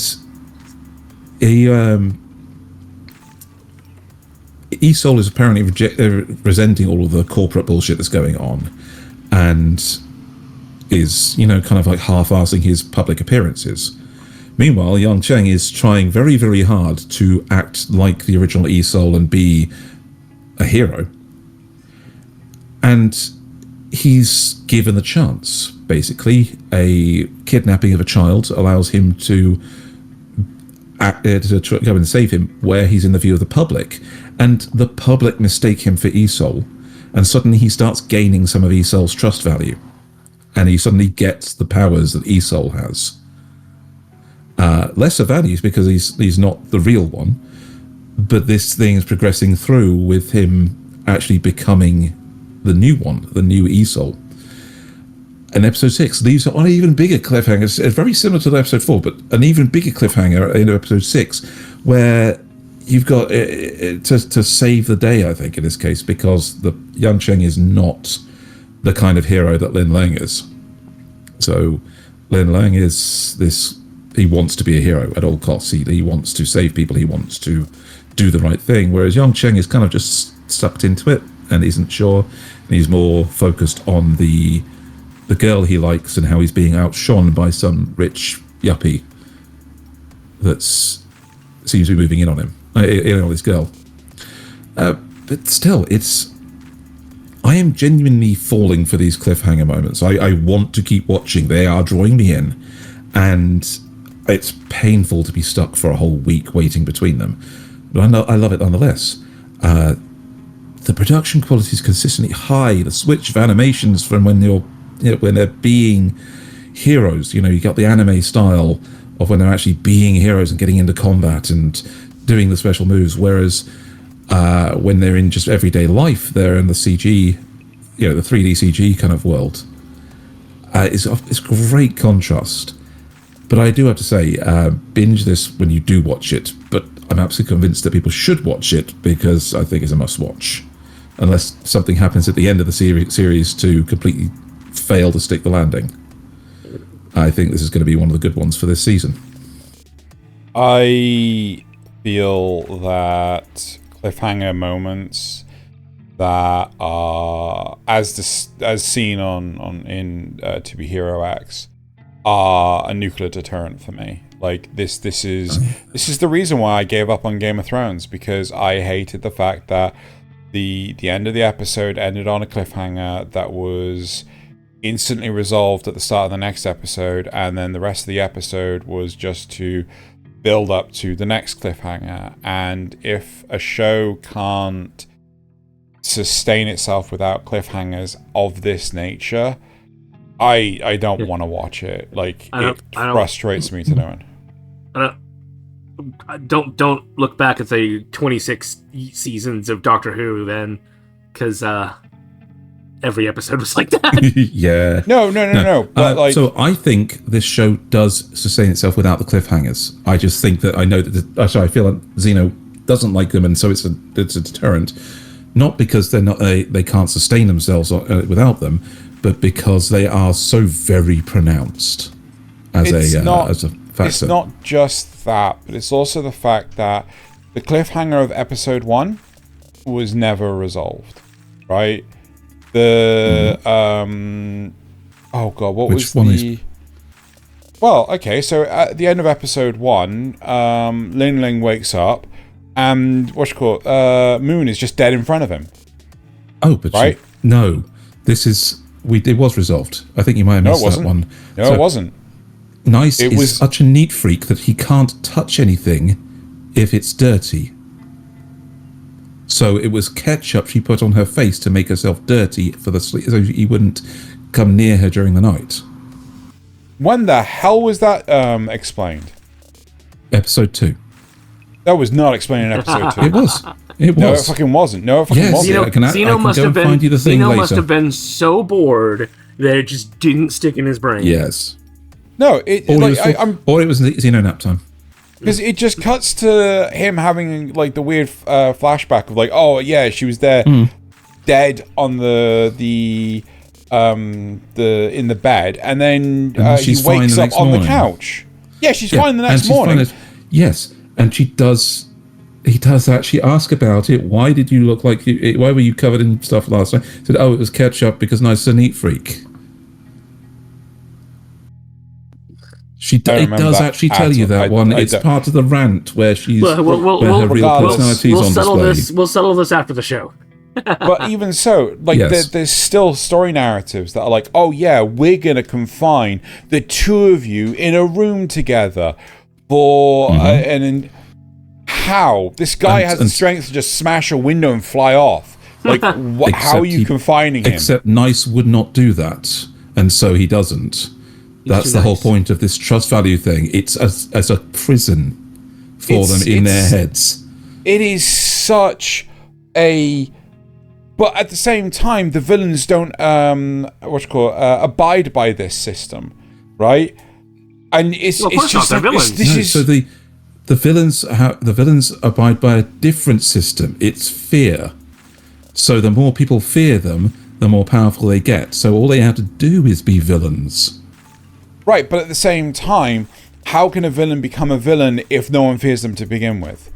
That's nonsensical. Again, right? You start small. You steal purses, or you beat somebody up. The same way the hero starts. We see it in the early series. But in episode 4, episode 4, when the villain makes his appearance for the first fucking time ever, oh, he's fucking strong as shit to the point of like he just completely cripples a hero entirely, and that hero can no longer be a hero, right? Because that is his ability. Isn't that he's powerful enough? Is that he exposed the hero's weakness? If you notice those things he was flinging around, they're not his power; they're tech. Right. So he's not powerful. He just has one ability, which is to find the weakness of a hero. This system is just so arbitrary. So all he has to do is show up and be a villain. People fear him, and so he gets more powerful. That's the whole point. It is arbitrary. Right. It's incredibly arbitrary. It is a prison for the whole thing. It forces people to be into a role that the public sees them. It's the worst form of social media. How did Lin stop becoming nice? They couldn't believe in him hard enough.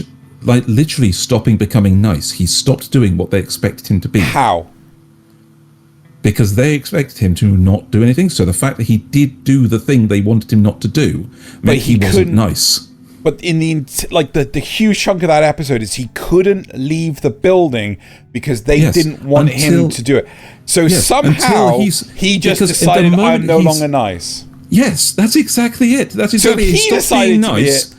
He decided to be himself. The only way to escape the prison system, and this is how it's arbitrary. The only way to escape the system is to not play their game. Yes, that is exactly how arbitrary it is. They're highlighting this as a system. But here's the problem. If you want the power, you have to play the system. No, but Nasuth, the second you stop playing the game, you're actually playing the game. Because the second they stopped believing that he was nice, they started believing in him as Ling Ling, and then he's back in the system. It's like... this is why I hate it. Okay, I don't see why this is something you hate. This is exactly the highlight of why this is a bad system and why you have to do something about it. They're not saying this is amazing. They're saying this is a terrible thing, and they're highlighting how it's a very bad take on societal norms. You know how Lazarus is about the opioid crisis? This is about the social media crisis. Yes. From the sounds of it. Mm-hmm. It is not that they are heroes, but it's not a good system of being a hero. It's entirely facade, except it ends up with actual superpowers attached to it. I would genuinely love to hear what the audience thinks. Like, how many people are... I'm tempted to watch it, to see. Fair enough. Mm-hmm. Out of interest, I recommend it, Nasuth. out of interest, right? Where do you rate Death Note? Death Note. Oh God, I rate that really poorly. Yeah. Yeah, because it genuinely the presentation of it, the pseudo cerebral predictions, the way that they try to interpret details like Sherlock Holmes, but completely make up details that in their own heads, and somehow we don't seem need to be having that back and forth, and they're not. It's pretension, pure pretension. Right. Should we wrap We up? could spend a whole episode ripping on Death Note. But we won't. I think we have, actually. I was just wondering on, Anyway, right. So I think that's it. That's all of them? That's all of them. Oh. Right. There we go. We had 10 less. That's why we've finished. We've now gone 50 minutes less time. Yeah, so far. Technically, we should have actually finished 40 minutes ago. Yeah, we went over on several of them. Right, so moving on to the supporter questions. Just watch Apocalypse Hotel. That's the important part. Moving on to supporter questions. Right. Zrugel asks, did you enjoy this episode? Well, there's a quick, easy, and surefire way to let us know. Hit that like button and leave a comment for us down below. It probably won't affect the YouTube algorithm because no one knows what the fuck it affects the YouTube algorithm. Oh, it's so Share true. it with your friends as well. Right. Next, Zrugel says, how bad does an ending have to be before it ruins a really good show? Heavenly Delusions. Yeah. No. Jesus. Delusions. Oh, it was so good, and then it was just so not. How did they do that? My Hero Academia. Oh, well, that's the manga, but yes. That wasn't good to begin with, so it's fine. Fucking genocide route in Attack on Titan. Didn't speak to that. It has to be pretty bad. Or I think or the disparity between how good the show is and how and what the ending is. I think it has to be wide enough. So if the show is really good and the ending is just mid or unsatisfying in some way, yeah. Right. Rye and couscous plus coffee equals not null asks, how bad does the beginning have to be to stop watching an excellent show? It needs to have the mother of all cliffhangers, and Xeno won't watch it at all. No, what is a definitively good show With a really bad start. Yeah, with a really bad stuff. Oh, actually, no. Speed Grapher, right? The first 2 episodes suck ass, right? They are awful. 3rd episode onwards, masterpiece. It's like if the 3-episode rule did not exist, I would never have watched Speed Grapher because the first 2 episodes are so fucking dog shite. I think that the Zenshu is like that because the first few episodes don't show what the show really can be and contain things that get repetitive. And then when you actually get into the show past the 6-episode mark, it actually then becomes a truly great show. The whole first season of Solo Leveling. Yes. Right. There's a Taicho asks, how bad does a question have to be before you won't answer it? Asking for a friend. Moving on, Ryan Couscous returns to add... There's nothing wrong with that question. Ryan Couscous returns to add, how much Thay could a Thaylien Thay before a Nasuth nasty tooth? Sure. Most of it. That's the most of it. 3. 3. Yeah. I knew where Xeno was going. I knew it. No, it's just 3. Just you ask me a quantity question, the answer is 3. Right, moving on to the comments from last week. First of all, from the news. As Google says, oh no, rip Thalien's computer. Seems to be better now, mostly. It is back now, but God, that was scary. You can't change show though, can you? No, I can't seem to interact with the deck board stuff. So this is what there's still fixes to go. Yeah. As Regal says, totally agree with Xeno. AI could be a great tool, but don't use it to run the show. Yep. That's some views on Xeno. So much. I think I will check out the trailer. I really enjoyed the first season of My Dress Up Darling, so I'm excited for season 2. Completely agree. Yes. Haha, I knew that jacket and pose looked like a JoJo reference. Yep. Cool, thanks for the news, guys. And then Strong Michelle says, the weirdest anime? Say it isn't so. What was that? That was the title of the episode, was the weirdest anime. Because it had the happy science anime trailer that was really weird. Okay. Wait, what story was the title referencing? Was it the Dragon Heart anime, which was... Okay, yeah, but it's not that Dragon Heart. It's really not that Dragon Heart. Anyway, thanks for newsing me up. Yep. You're welcome. And then News you up this time as well. Moving on to the cast. Strong Michelle says, I wasn't counting Nasuth's interruptions, but it felt more like 14. Nasuth, bro, Michael Jordan, stop it. .gif. Yep. Stop it. Get some help. Get some help. Okay. Memes made me laugh. Good pics. Xeno's 5th meme won't load for me in the archive, but it's like the only one.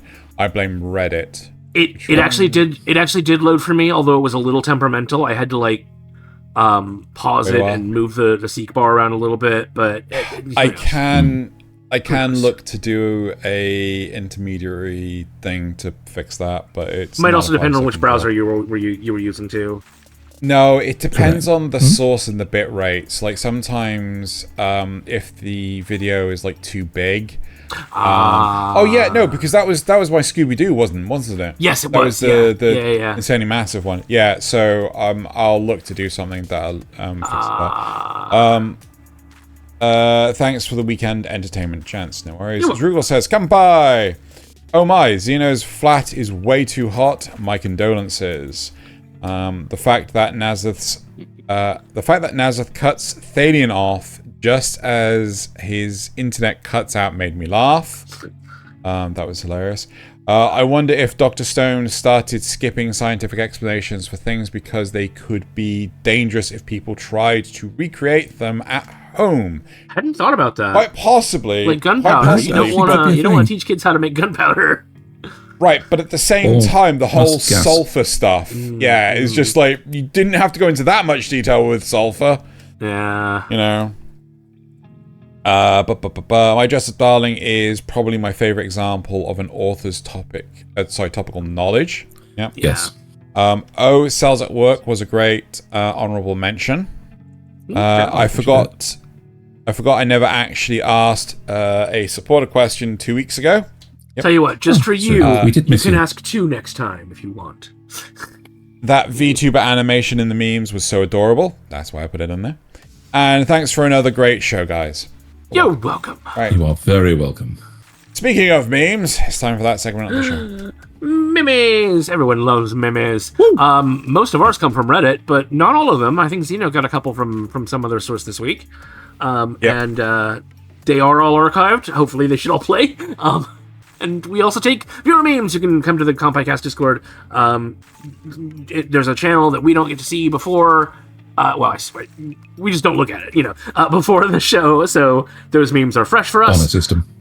As we come over them, and we're going to come over them right now. We're going to come all over those memes right now. I just realized what I said. I've just noticed that the bottom of Nasuth's. That's true. I need to fix that. I'm cut off at the midsection. Anyway, he's so half the man he used to be. We have 5 viewer memes this week. Let's go ahead and get onto them. What about trouble? We've already prepared for trouble. You're prepared for trouble, yes? What about double trouble? Oh, that's brilliant. I love that. Look at them all. waiting for me to post a meme so they can steal it. Kanpai Cast. Whoever added that, Yeah. I bless you. Disappointingly, That's disappointingly, the Kanpai Cast did post one of my memes from this week already, and I'm upset. Yeah. Lol. Yeah. That is the risk you take. Unicorn, heavy assault unicorn, high speed submersible unicorn, destroy mode unicorn. Just losing it over heavy assault unicorn. Yes. Xena's. Oh, sorry. The next one is a meme or a video. I can't talk today.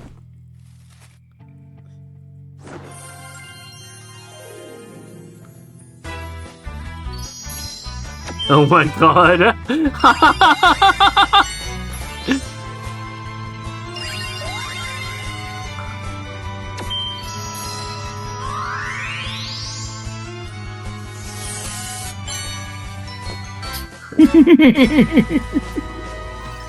That is beautiful. That's fantastic. That's absolutely fantastic. I need to share that with so some much people me. immediately after the show. It's even the pillow between the thighs saying that Yes. every woman swears by. Really? I swear by it too. Yes. Oh. And the last viewer meme. The proposal. I choose you. Oh. Will you marry me? Choose me too as a That's amazing. as a flavor text. I love it. That's really cute. That's whoever did that. Good job. Right. So now onto my memes. People who provide the source for their memes, and Nice. unfortunately, we don't provide the source for our memes. We just provide the memes. No. Because Reddit likes to get We rid of them. steal them and put them on our website. Yes. My second one. But to be fair, because we Reddit just can. deletes them. But exactly. Wait, guys, I can explain. You guys modified your tank twice. We only got a retrofit. You guys got a retrofit? We only upgraded our engine. You guys are getting upgraded? I love that. That's brilliant. Absolutely brilliant. Girls in Panzer. So my next one is a little bit spicy. A little bit spicy. Me, the movie, subtitles. Correct. Good old Golden Boy. Is that Golden Boy? It is Golden Boy. The two sides of long lifespans. Your mother is more like a pet to me. And why didn't I try to get to know him better? Oh. Fair in his Omni-Man, but from the nice side. My next one is also a little bit on the spicy side. Prepare yourselves. Hey guys, she laid an egg, and another egg, and another one, and another one. If you know, who this character is. You know. Poor Maitri. I've never actually watched that anime, and I still know. The U.S. Yeah, that'll be $3,000 for your 2-minute ambulance ride. Meanwhile, in Australia. But they don't call them ambulances. They call them, crikey wagons. Flashy washy wee wee boxes. Exactly. Anyway. Yes. I wish Silver was here to tell us. Right on to Thaylien. Fuck yeah! I'm so strong. #1 victory royale. Yes. Oh, Yes. Yes. Oh, brilliant. That's great.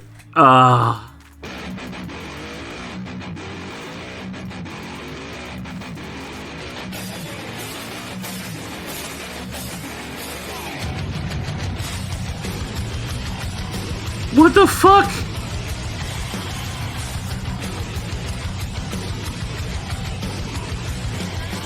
I have no idea.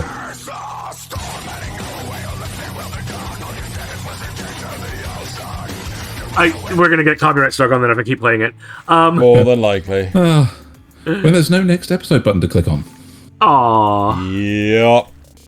Well, that gives me a feeling of accomplishment. Yes. Bro, This is the yes. And the reaction to it. Yeah, I rejected this one. Oshinoko. Oh yes, Will you this press one the too. button? Yep. We successfully create genetically engineered catgirls, but there's a few failed preliminary trials. Just a few. Oof. Just it's fine. It's worth the cost. Word. And your last one. ジューシュといい音書いてみなヨヨヨヨガチュチュチュチュキンスティーブのヨガチキン生まれてうますぎたら鐘鳴らせクリスピーでジューシーでたまらないスーパースパイシーチキン最高だ That's amazing. That is incredible. No loop. I'm not seeing any data from the clinical trials. However, I did come across something weird. Someone at Delta Medicinal has been uploading music from their servers weekly to an audio site called SoundCloud. What's so strange about that? Yeah, it could have been a music-loving employee. Check this out.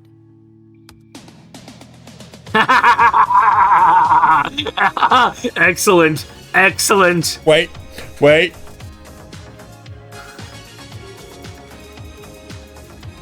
What the hell is that? I'll admit, this music sounds pretty weird. Elaine, can you open it as an image file instead? Let me try.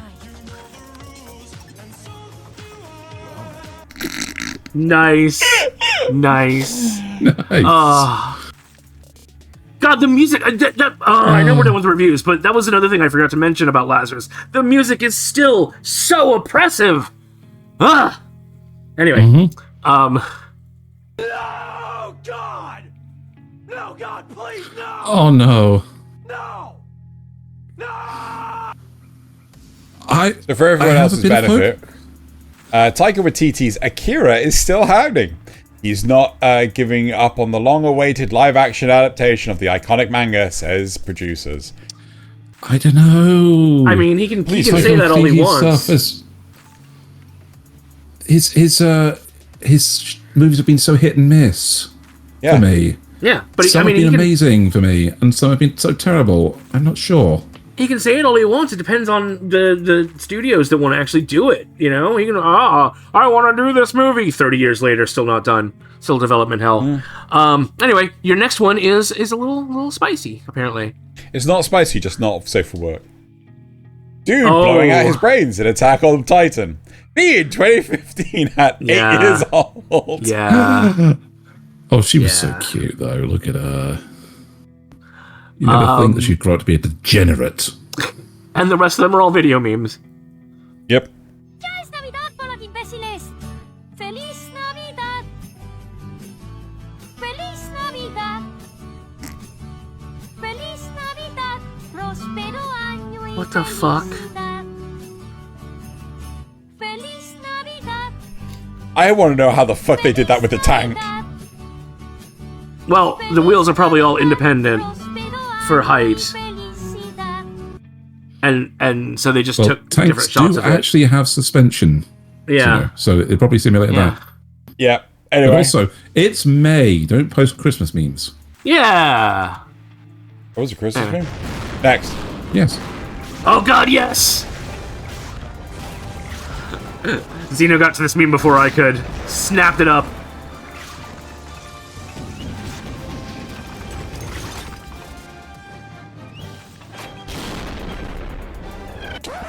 Yep, that's me. You're probably wondering how I ended up in this situation. Oh, it's so good. Oh, I love Girls in Panzer. It's so fun. And then, my last one. This should do it. Oh no.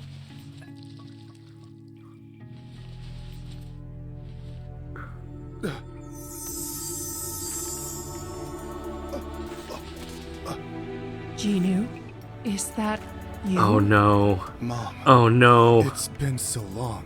Oh, Genu, you're all grown up. How long was I sleeping? About 4 years? Oh my, I'm sorry. I must have slept through all my alarms. Mom, I've been through hell and back. Slayer died. Literally. Almost died multiple times. Also literally. And I did all that just to bring you back and ask you one thing. What's that, Genu? Please, tell me. Is Jenna adopted? What? Why would you ask that, Genu? No one will hear except the neighbors. Just Please, tell me. Jinyu, of course Jin is not adopted.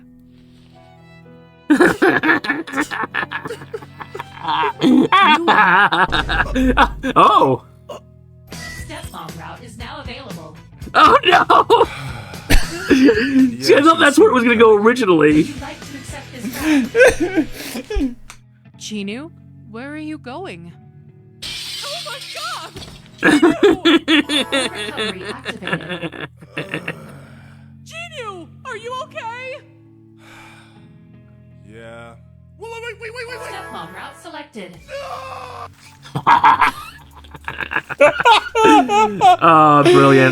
Brilliant, absolutely perfect in every way. No complaints. 10 out of 10. Would watch again. Would actually transition scenes if OBS cooperated. There we go. So bad for that. Although I'm really glad that they're not actually blood related in this particular parody. Right. That would have been a little bit too much. Anyway, that's it for today's episode. Thank you very much, everyone, for watching and or listening. And now it's time to bottoms up and Kanpai!